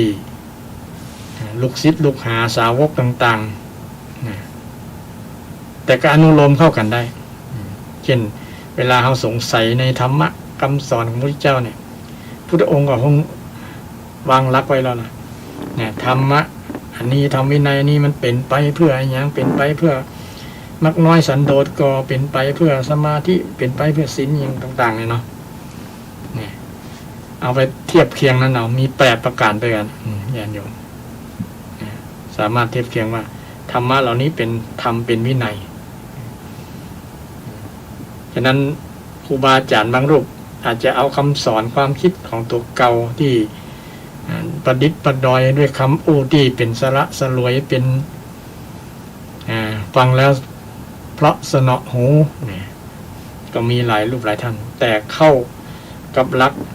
สงเคราะห์เข้ากับหลักใหญ่ๆที่พระพุทธองค์ได้สอนไว้เนี่ยก็บ่ถือว่าไปคัดพระพุทธเจ้าก็ยังอนุโลมเป็นคำสอนของพระพุทธเจ้าได้พระพุทธเจ้าเอาหลักใหญ่ๆไว้เป็นข้อเป็นหลักยึดนะว่าอันไหนเป็นธรรมเป็นวินัยนะหลักตัดสินเอาไปเอาแล้วก็มีมหาประเทศซีเนี่ยวันหน้าวันตาก็จะได้นำความหมายเหล่านี้มาอู้ศรัทธาได้ญาติโยมได้ฟังกันแต่วันนี้อู้เรื่องบาปที่อู้เรื่องบาปเรื่องการกระทำและกำอู้นะกำลังถึงกำอู้คำจา4อย่างกำอู้ตีจุเนี่ยตะกี้เนาะต่อมากำอู้ตีสอดเสียดปิสุนาวาจาไผกล่าวคำอู้ที่สอดเสียดนี่เป็นบาป เป็นบาปแน่นอนกรรมอูที่สอดเสียดเนี่ยเป็นเป็นของนกสองหัวนะไปอูของคนไปเสี่ยมเนี่ยภาษาสมัยเสี่ยมของคนพิษกันนะประวัติจังคนนั้นแล้วใจคนนั้นเป็นเครื่องมือนะ ประมาณนั้นนะเลยทำให้สองคนนี้พิษกันนะพิษไอ้คนที่ไปยุแยงตะแคงรั่วบอกยังไม่พิษบางครั้งไปพิษใจที่เป็นเปื้อนดีๆต่อกันแต่เมื่อเจอบุคคลที่ปรารถนาดีไปอู้กอกหูถึงวันเลยเจือเจนมีอย่างเรื่องราวของลูกบ่าวคนหนึ่งที่ได้เมียบังเอิญเมียนี่จังเมียนี่จังแม่ผัวเข้ากันบ่ค่อยได้บ่ค่อยไปบ่ค่อยกินเส้นกันมันเป็นปัญหาทั่วโลกนะแม่ผัวกับลูกสะใภ้เนี่ยนะลูกสะใภ้ก็หาวิธีที่จะจัดการคือบอกใครคือแม่ผัวนี่อยู่ตัวนะมันไปอยู่กับคนอื่นที่อื่นไกลๆอยู่นี่บ่ม่วน แค่หันหน้าหันตากับบ่ม่วนบ่ค่อยอู้จ๋าตัวนี้ก็เลยไปกอกหูหาเรื่องใส่แม่ผัวกอกหูผัวเนี่ยนะที่แรกผัวก็บ่เชื่อนะเพราะว่ายังมีความฮักมีศรัทธาต่อแม่ตัวเก่าไหนๆก็เป็นแม่นะอู้ไปมามันก็คนเอาก็เปลี่ยนนะเชื่อได้นะเชื่อที่ก่อนเชื่อแม่แล้วเนี่ยกลายมาเป็นเชื่อเมีย เพราะเมียนั้นเป็นบุคคลที่สร้างกรรมสร้างบาปคือปิสุนาวาจาทำให้แม่กับผัวตัวเก่าเนี่ยเข้าใจกันผิดมีวาทะต่อกันนี่เป็นต้นเนาะ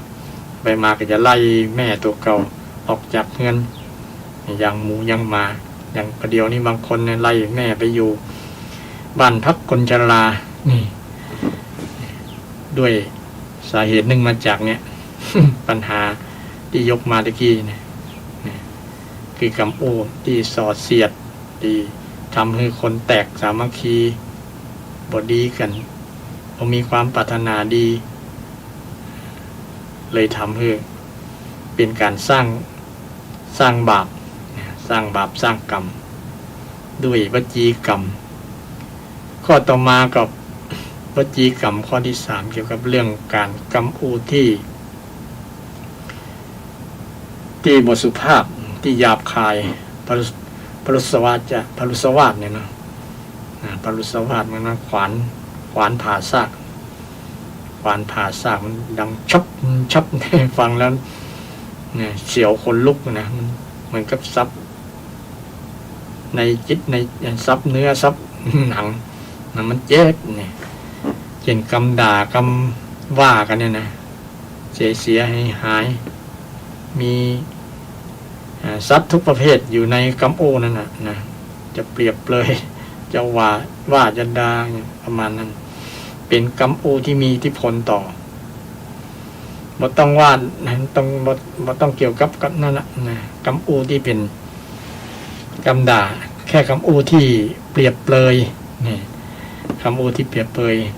นินทา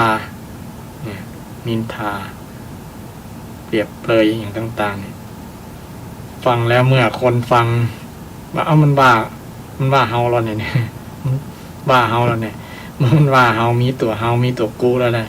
เกิดความเดือดร้อนเนี่ยจะทะเลาะวิวาทกันด้วยกรรมที่ปรุสวาทอย่าง สามีภรรยาเนี่ยอยู่กันใหม่ๆนี่มีเป็นภาษาดอกไม้นะฟังลื่นหูฟังแล้วเพราะหู มียิ่งเป็นภาษาไทยนะเนาะมีคำที่สร้อยคำที่ต่างระดับกันนะยกย่องมันเป็นวจนะเคารพ คำพูดที่เคารพเกรงใจยกย่องกันเนี่ยนะนี่มันทำให้คนฟังแล้วมันม่วนหูนะบละเครื่องคายบละคายเครื่อง บละคายเครื่องหูฟังแล้วมันฟังได้วันค่ำนะฟังได้วันค่ำคนที่มีวาจาไพเราะนะบอกว่าร้ายบอกกล่าวร้ายบด่าไผบนินทาในทางที่เสียหายถ้าเล่าขวัญนี่ดีกว่าเล่าขวัญที่เป็นลักษณะที่ยกตัวอย่างการเล่าขวัญนี่คือในทางในแง่บวก เราคนนั้นเล่าเอาคนนั้นมาเล่าคนนี้มาเล่าโอ้คนนั้นดีนะนี่เนี่ยนำเรื่องมาเล่าเนี่ยบ่เป็นอย่างบ่ถือว่าเป็นจัดอยู่ในกรรมอูที่เป็นปรุสวาทเป็นสิ่งที่ดีเป็นสิ่งที่ฟังแล้วม่วนหูไปฟังกับม่วนนะแล้วมันเป็นว่ากรรมอูกรรมจ่าคนเนี่ยมันประทับจิตประทับใจนะอย่างก็เป็นว่านะอันน้ำตาลหวานลิ้นและสิ้นซากแต่ลมปากปานหูไม่รู้หายเจ็บอื่นหมื่นแสนยังแคลนคลายเจ็บจนตายเพราะแหนมเหน็บให้เจ็บใจแหนมเหน็บให้เจ็บใจกรรมอูที่แหนมเหน็บกันที่ว่ากัน กระทบกระเทียบกันเปรียบเลยในทางที่บดี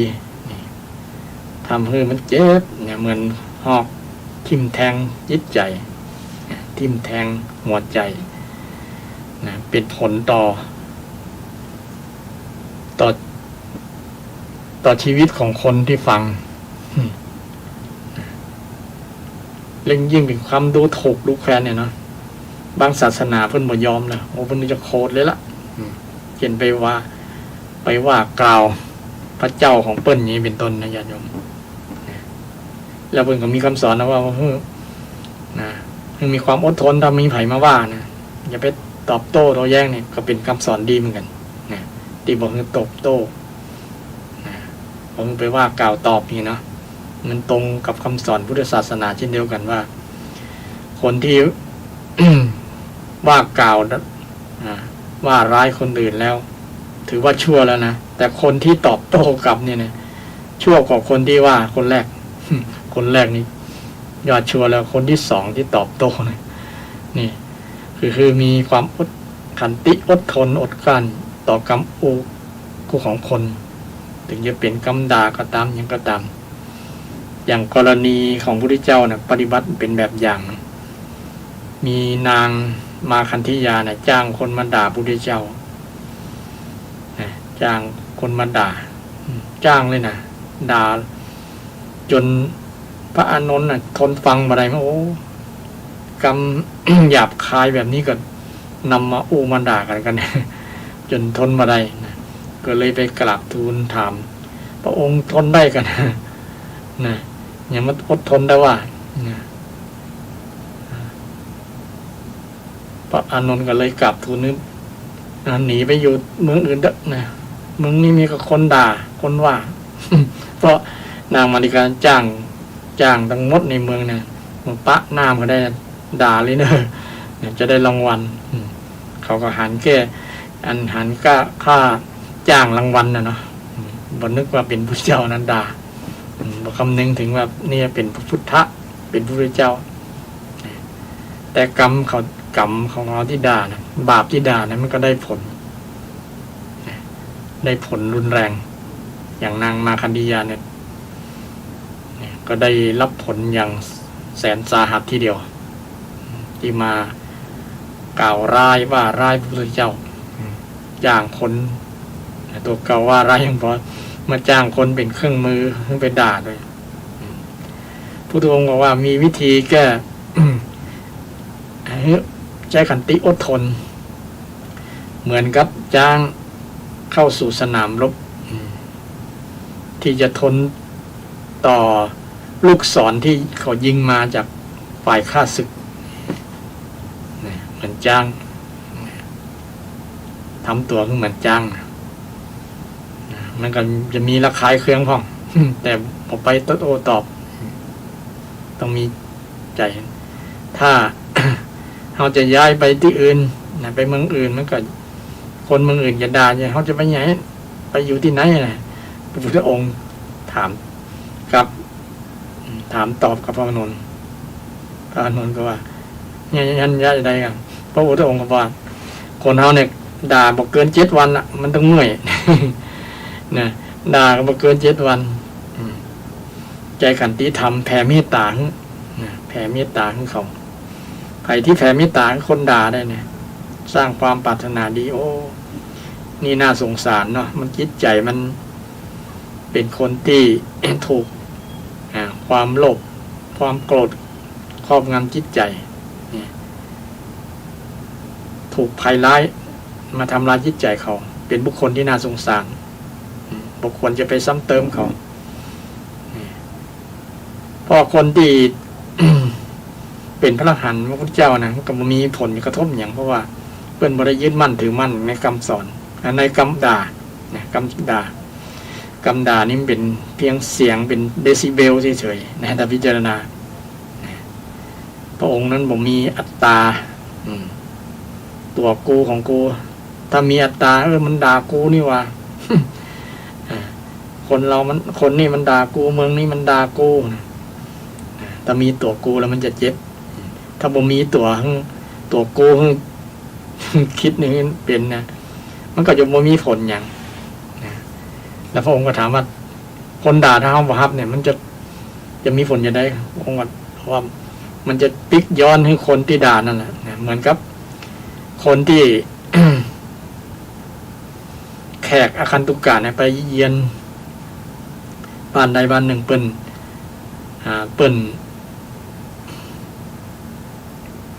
เอาข้าวมาให้กินแล้วแขกนั้นบอกกินคนมาเยี่ยมบอกกินแล้วข้าวนั้นจะเป็นของไผอันนี้อุปมาประไมยนี่ชัดเจนอันนั้นก็ว่าข้าวนั้นก็เป็นเจ้าของบ้านกันฉันได้กับฉันนั้นกำอุกำจาถ้าเอาบรรลับมามันก็ติ๊กย้อนไปหาคนตีวานนั่นแหละ นี่เวลาถูกคนว่าคนด่านี่นึกถึงคำสอนพุทธเจ้าศรัทธาท่านผู้ฟังทั้งหลายเพราะว่าถ้า เอาไปด่าตอบเนี่ยเร็วกว่าเขาทันทีเลย รับคำสอนพุทธเจ้าสอนนั่นก็เป็นเรื่องที่น่าคิดเหมือนกันนะเนาะคนที่ถูกด่าแล้วบ่โต้ตอบถือว่าสุดยอดแล้วนะสุดยอดเพราะว่าเขาก็มีเลือดมีเนื้อมีหนังมีความรู้สึกนึกคิดอย่างต่างๆกับญาติโยมแต่ว่าถ้าคนได้ตัดขาดจากโลกธรรมเนี่ยอยู่เหนือโลกธรรมทั้งหลายแล้วนะโลกธรรม8เนาะศรัทธาโลกธรรม8มีลาภมียศมีลาภเสื่อมลาภมียศเสื่อมยศมีสรรเสริญมีนินทามีสุขมีทุกข์เนี่ย8อย่างเนี่ยนะมันก็จะทำให้ คนนั้นมีความเข้มแข็งถ้าอยู่เหนือเนี่ยได้ยามเสื่อมลาภเนี่ยก็คือยามมีเงินมีทองมีทรัพย์สินเงินทองต่าง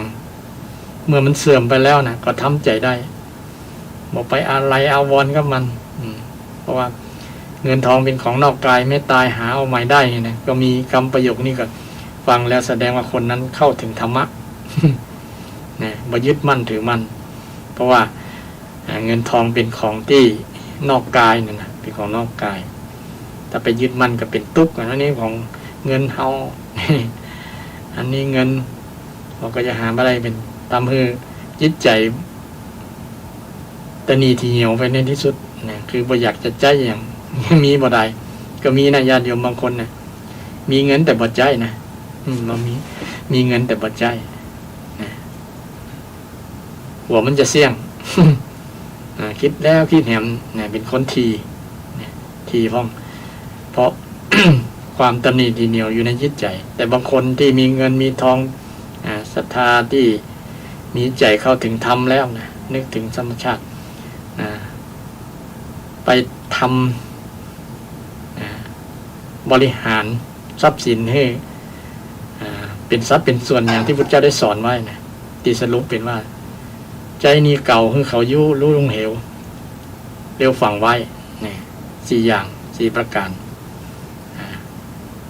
เอาบริหารแบบนั้น แต่บางคนก็มีหลายๆท่านในช่วงที่ทำบุญกฐินเนาะท่านมาเอามาฝังไว้เนี่ย บริหารทรัพย์ใจนี้เก่า ใจนี้เก่าคือเขากู้ใจนี้เก่าก็คือตอบแทนบุญคุณพ่อแม่ที่เขาได้เป็นหนี้เนี่ยเป็นหนี้ชีวิตของท่านเลี้ยงเขามาใจนี้เก่าคือเขากู้ก็คือเลี้ยงลูกเลี้ยงหลานเลี้ยงตัวเก่าเลี้ยงลูกเลี้ยงหลานเลี้ยงบริวารเนี่ยใจนี้เก่าโยลงเหวนี่คือเอาฝังโยลงเหวนี่คือกินตัวเก่ากินบริโภคใจตัวเก่าใจเหมือนกับโยลงเหวมันมดไปนะโยลงปากเขานะปากเหมือนกับเหวนะคุณอุปมาโยลงเหวกินแต่ได้ก็บ่อิ่มกินข้าวเป็นหลายกระสอบกินข้าวหลายกระสอบกินต้องกินพืชกินสัตว์นะหลายตัวหลายชีวิตเนี่ยนะมันก็ยังบ่เต็มนะบ่อิ่มบ่เต็มนะกินนี่เป็นว่ามีเงินนะเอามาลงที่นี่ส่วนหนึ่งแต่คนส่วนหนึ่งไปเน้นเรื่องนี้แหละนะเรื่องเอายุลงเหวเนี่ยนะคืออุปโภคบริโภคต้องกินตั้งใจต้องใจนะจนบ่มีระเบียบในการใจนะบางคนถูกหวยรวยเบอร์ใจกำเดียวเอาไปทิ้งลงเหวแทนที่จะเอาไปบริหารให้มันเป็น4 ส่วนอย่างที่ว่า4 ส่วนคือเอาไปส่วนหนึ่งเอาไปฝังไว้เนี่ยคือไปทำบุญทำกุศลไปฝังไว้ไปทำบุญทำกุศลอย่างศรัทธาญาติโยมมาฝังไว้ในพุทธศาสนาบางคนฝังแล้วเห็นเป็นรูปธรรมนี่แปลงวิหารแปลงเจดีย์แปลงโบสถ์แปลงศาลานี่เอามาฝังในพุทธศาสนาเอาหันเมื่อใดก็มีความสุขญาติโยมอย่างบ้านอย่างวัดชัยสถานป่าเศร้าน้อยเนี่ยก็มีศรัทธาญาติโยมได้นำปัจจัยที่เป็นส่วนของว่าเอามาฝังไว้ ฝังไว้ในพุทธศาสนามาทำบุญทำกุศลก็อนุโมทนากับญาติโยมเนี่ยที่ได้บริหารทรัพย์สินเป็นทรัพย์เป็นส่วนอย่างถูกต้องแต่บางคนเนี่ยไปบริหารด้านเดียวก็มีเนี่ยก็เลยด้านอื่นมันก็วิบไปเนี่ยต้องบริหารเนี่ยมันบาลานซ์กันเต้ากันเนี่ยสมมติว่า4 ส่วนก็เอา4ไปหาร100เนาะเงิน100เนี่ยเขาจะแบ่งปันส่วนจะได้เนี่ยก็ได้อยู่ที่25 บาทใจนี่เก่า25 บาทนี่เขากู้กับ25 บาทยูลงเหวกับ25 บาทฝังไว้กับ25 บาทครบพอดี100 บาทนี่ใจ4 ส่วนศรัทธาท่านผู้ฟังทั้งหลายเลยทำ เป็นคำสอนทางพุทธศาสนาที่ศรัทธาญาติโยมสามารถนำเป็นหลักในการบริหารทรัพย์สินได้มาก็โยงมาถึงเรื่องนี้นะเรื่องกรรมอูกรรมจ๋ากรรมอูกรรมจ๋าที่เป็นกรรมด่ากรรมด่ากรรมส่อเสียดเป็นพลุสวาทเนี่ยโยงมาถึงเรื่องนี้เนี่ยญาติโยมบางคนพอได้ฟังแต่ต้นก็เรื่องอย่างนั้นเนี่ยเรื่องว่าบาปที่มันมาจากกรรมญาติโยมมี4 อย่างตะกี้บาปมาจากการกระทำกายกรรม3 อย่างทีนี้บาปที่เกิดจากการกำกำจาเนี่ยเนาะ4 อย่างก่อนกำกำจาแสดงว่ามันมีนักมีหลายขนาดปากมีช่องเดียวเนาะญาติโยมมีปากเดียวเนี่ยยัง ทำเป็นว่าทำหน้าที่2 อย่างทำหน้าที่หลายอย่าง ทำหน้าที่หลายอย่างดื่มกินนะ ร้องเพลง สวดมนต์จะรู้ว่าคือใจเสียงเอาไปใจเสียงถ้าใจให้ถูกต้องตามวจีสุจริตเนี่ยกรรมโอกรรมจานั้นก็จะเป็นบุญจะเป็นบุญแล้วก็จะนำไปให้มีความสุขเป็นเหตุทำให้มีความสุขสุขโขปุญญสะอุจโยการสั่งสมบุญเป็นเหตุนำมาซึ่งความสุขบุญกุศลกุศลกรรมบทสร้างคุณงามความดีเกี่ยวกับคำโอ้คำจาเนี่ยก็เป็นบุญเป็นกุศลถ้าสร้างอกุศลเกี่ยวกับคำโอ้คำจาก็เป็นบาปเป็นบาปและจะทำให้เกิดความเสียหายในการดำเนินชีวิตครับชีวิตตัวเก่าครับครอบครัวครับสังคมประเทศชาติเนี่ยมันเป็นผลกระทบไปหมดฉะนั้นเมื่อเราหันผลกระทบแบบนี้เราจะได้เกิดละอายใจเกิดความเกรงกลัวต่างๆนะศรัทธาญาติโยมเกิดความเกรงกลัวต่างๆฉะนั้นกรรมโอคำจาถ้าเราจะสำรวจตรวจตาว่ามันเป็นบาปเป็นอย่างนั้นเอากรรมโอ4อย่างตะกี้กรรมโอคำหยาบนะคำหยาบด่าว่าร้ายต่างๆเนี่ยเป็นบาปหมดศรัทธาท่านผู้ฟังแล้วกรรมโอข้อที่4สุดท้ายก็คือกรรมโอที่เป็นสัมภปราชแต่เป็นไทยก็คือกรรมโอที่บ่มีประโยชน์ กรรมโอที่บ่มีประโยชน์ก็มีน้อยน้ำทุ่มๆมุกลงเหลงประมาณนั้นกรรมโอที่ภาษากำเมืองโอไปเรื่อยนะโอมันเปลี่ยนไปหมดได้นะ ฟังแล้วส่วนนักจะไปเป็นกรรมโอเล่นๆอย่างนั้นนะเป็นกรรมโอคำๆอย่างแต่ว่ามันมีประโยชน์เป็นเขาก็ยังคิดว่าเป็นประโยชน์นะทำให้คนมีความสุข แต่ฟังแล้วนะบางอย่างที่ว่ามันโอ้เกินความจริงโอ้เกินความจริงเช่นหูจ้างเท่ากับหูจ้างเท่ากับอย่างนะใหญ่ๆเท่ากับอันภูเขาอย่างเป็นต้นเนี่ยหันคน ตัวเท่ากับจ้าง2 ตัวอย่างเป็นต้น เป็นคำอูที่มันเกินความจริงนะเกินความจริงฟังไปแล้วมันได้ประโยชน์อย่างประมาณนั้นนะแต่ก็จะได้มีประโยชน์อย่างที่ว่านะคนชอบมันกับมีเยอะนักที่ชอบฟัง อย่างที่มันบอกเป็นความจริงเนี่ยถ้าเป็นความจริงอย่าบอกชอบเป็นประมาณนั้นเลยทำให้ค่านิยมพิษไปแต่ในหลักพุทธศาสนาว่ามันคำอู้แบบนี้มันบอกเป็นประโยชน์สัมภปรันอู้ไปเรื่อยอู้ไร้ประโยชน์บ่มีประโยชน์สักอย่างเสียเวลาฟังประมาณนั้นนะเสียเวลาฟังคำอู้แบบนี้ก็เป็นบาปเป็นบาปเพราะมันเสีย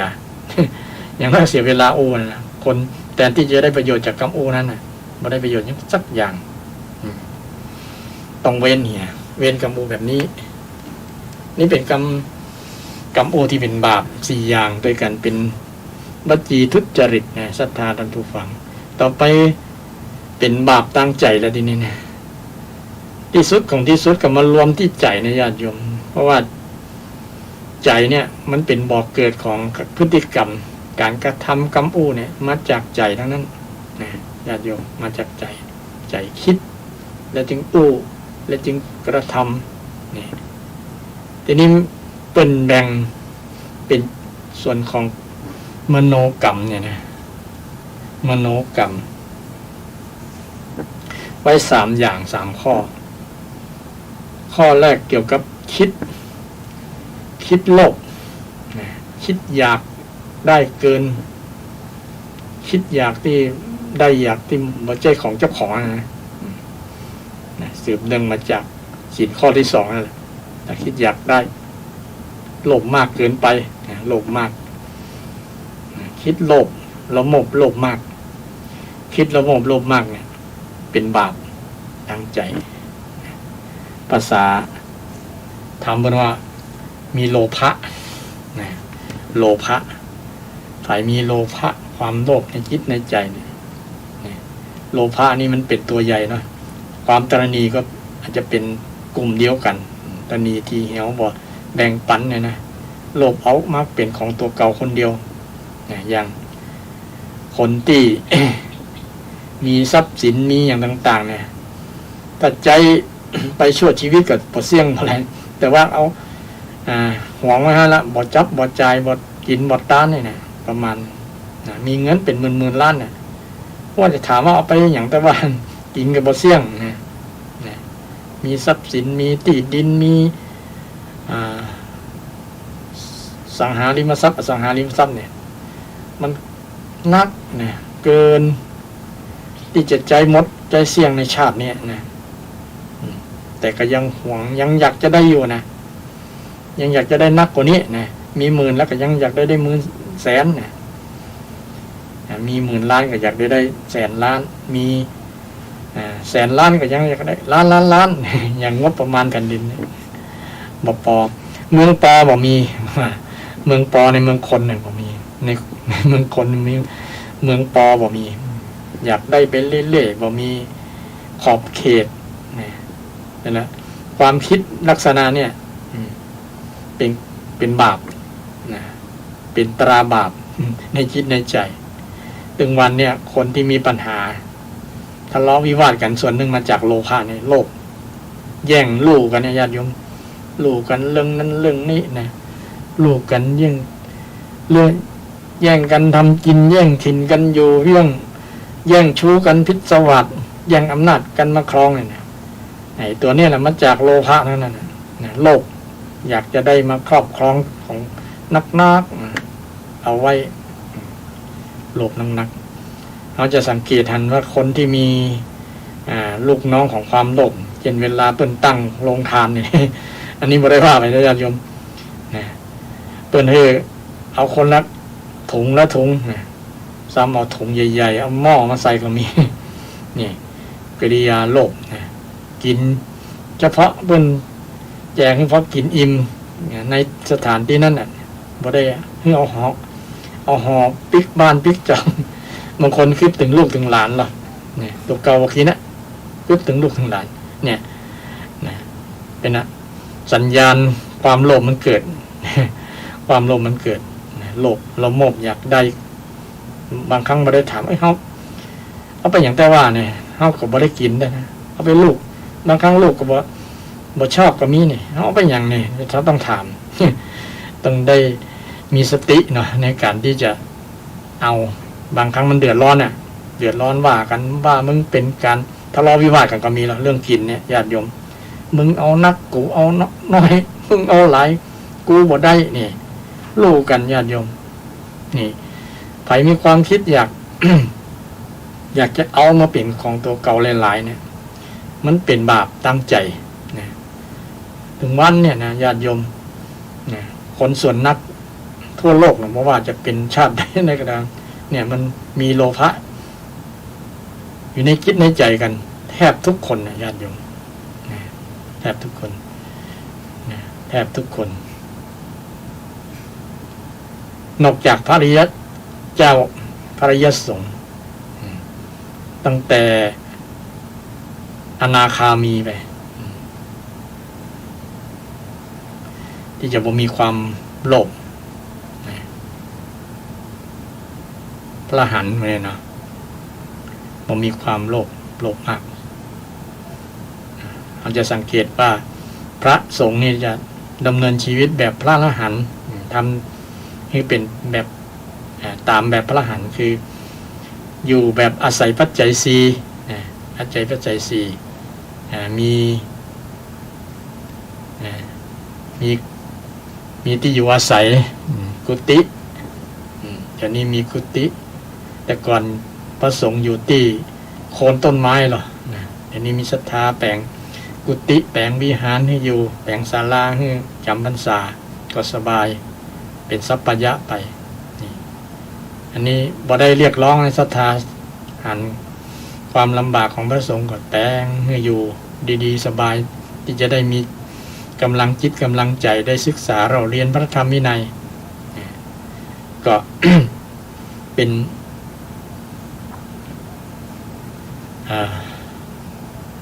เป็นวิถีชีวิตที่พระสงฆ์ได้นำหลักพระธรรมวินัยดำเนินชีวิตในหลักสี่บนโลกคืออาศัยปัจจัยสี่ก็พอละปัจจัยอย่างอื่นก็เป็นปัจจัยที่บ่สำคัญต่อในการดำเนินชีวิตของสมณะเป็นก็เป็นวิธีฝึกคือตัวเจ้าที่มาบวชมาเฮียนเนี่ยคือคัดเกลาตัวเก่าว่าคืออยู่ในปัจจัยสี่คือได้ ปัจจัยสี่คือได้ถ้าอย่างอื่นมันบ่มีก็บ่มีปัญหาได้ก็ดีบ่มีก็ได้นะได้ก็ดีบ่มีก็ได้อย่างหลวงพ่ออดีตหลวงพ่อเจ้าคณะจังหวัดเชียงใหม่ของเรานะเพิ่นว่ามีก็ได้ไม่มีก็เฉยเพิ่นว่าอาตมาฟังแล้วจำ เนี่ยแสดงว่าท่านบ่มีความระบบหลบในเรื่องปัจจัยสี่ในเรื่องปัจจัยอื่นๆลองท่านดำเนินชีวิตแบบสมณะที่สมถะบ่งบอกถึงว่าโลภะจิตของหลวงพ่อนั้นบ่มีต่อมาข้อที่บาปที่เกิดกับใจข้อที่สองก็คือความพยาบาทหรือว่าโทสะจิตก็ได้นะอันเดียวกันแต่ว่าคำว่าพยาบาทนี่คือจองร่างจองฐานผูกโคดนะผูกโคดตะกี้โลภนะเดี๋ยวนี้มันโคดมาโคดบอกโคดธรรมดาผูกไว้ก่อนไอ้ตัวผูกโคดนี่คือพยาบาทจะเอาคืนเปิ้นว่าก็จะว่าเปิ้นตอบเปิ้นฆ่าก็จะฆ่าตอบอย่างว่านั่นความคิดแบบนี้จะเอาคืนความคิดจะเอาคืนจะเอาชนะค้าคานแค้นต้องชำระอย่างประมาณนั้นมันเป็นพยาบาทจองร่างจองความภพความชาติเนี่ยไผมีจิตใจลักษณะเนี่ยจะเอาคืนเปิ้นด่าเฮาก็ต้องด่าเอาคืน2 ตบ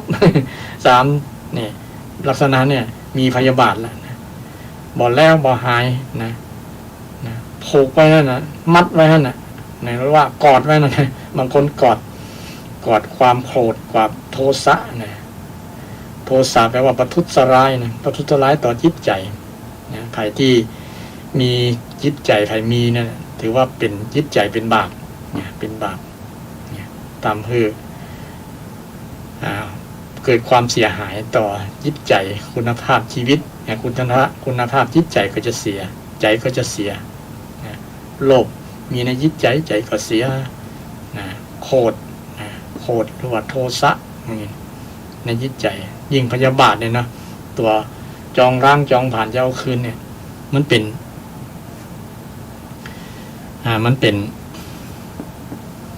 บาปที่ให้ผลรวดเร็วเกิดปั๊บแล้วก็น่ากลัวแต่มันเป็นนามธรรมนะมันบ่หันด้วยสายตาแต่ว่ามันน่ากลัวยิ่งเราดูทีวีดูละครอย่างต่างๆเนี่ยจะเจอตัวโกงตัวร้ายมันจะจองเลนจองร่างจองผ่านจะเอาชนะไม่ได้ชนะพระเอกนางเอกเนี่ยนั่นแหละลักษณะของจิตที่มีพยาบาทในจิตใจนี่อันนี้เป็นตัวที่สองใครมีแล้วต้องกำจัดทันทีอันข้อต่อมาข้อที่สามสุดท้ายก็คือ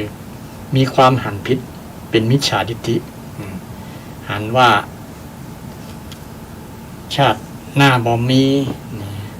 หันว่าพ่อแม่บ่มีบุญคุณหันว่าทำทานไปแล้วบ่มีผลบุญบ่มีบาปบ่มีหมดเนี่ยลักษณะมันมีหลายประการนะเกี่ยวกับเรื่องความ ที่เป็นมิจฉาทิฏฐิเนี่ยนะความเห็นผิดเนี่ยทำกรรมทำไปแล้วผมมีผลอย่างนั้นไม่ว่าจะเป็นการกระทำทางกายก็ดีทางวาจาก็ดีทางใจก็ดีเนี่ยผมมีผลลักษณะความเห็นแบบเนี้ยเป็นความเห็นผิดเนี่ยความเห็นผิดโดยเฉพาะเรื่องกรรมเนี่ยนะวันหน้าจะนำมาเล่าศรัทธาต่อวันนี้หมดเวลาหมดนะรู้สึกว่าเวลากับโวยมาปะกันวันที่8 ธันวาวันพุธหน้าเนาะค้างไว้เพราะว่ามิจฉาทิฏฐินี่สำคัญทำให้คนเป็นคนที่มีตราบาปในจิตใจเป็นคนบาป จิตใจบาปในจิตใจตามที่บางคนมีแต่บอกบ่รู้ตัวบางคนพอมีก็ถือว่าน่าอนุโมทนาเพราะว่ามิจฉาทิฏฐิเนี่ยเป็นสิ่งที่สำคัญต้องสร้างสัมมาทิฏฐิที่เป็นคำสอนแนวทางปฏิบัติของพระสัมมาสัมพุทธเจ้าให้เกิดขึ้นในจิตใจสำหรับวันนี้เวลาหมดเวลาขอนำรายการธรรมะเพื่อสืบสานและเพิ่มแรงบันดาลใจจากวัดชัยสถานไปก่อนวันหน้ามาปะกันแห่งขออวยพรให้ท่านผู้ฟังทั้งหลายมีความสุขความเจริญมีสุขภาพแข็งแรงเจริญด้วยอายุวรรณะสุขภละปฏิภาณธรรมสารคุณสารสมบัติงอกงามไพบูลย์ในพระพุทธศาสนาเจริญพร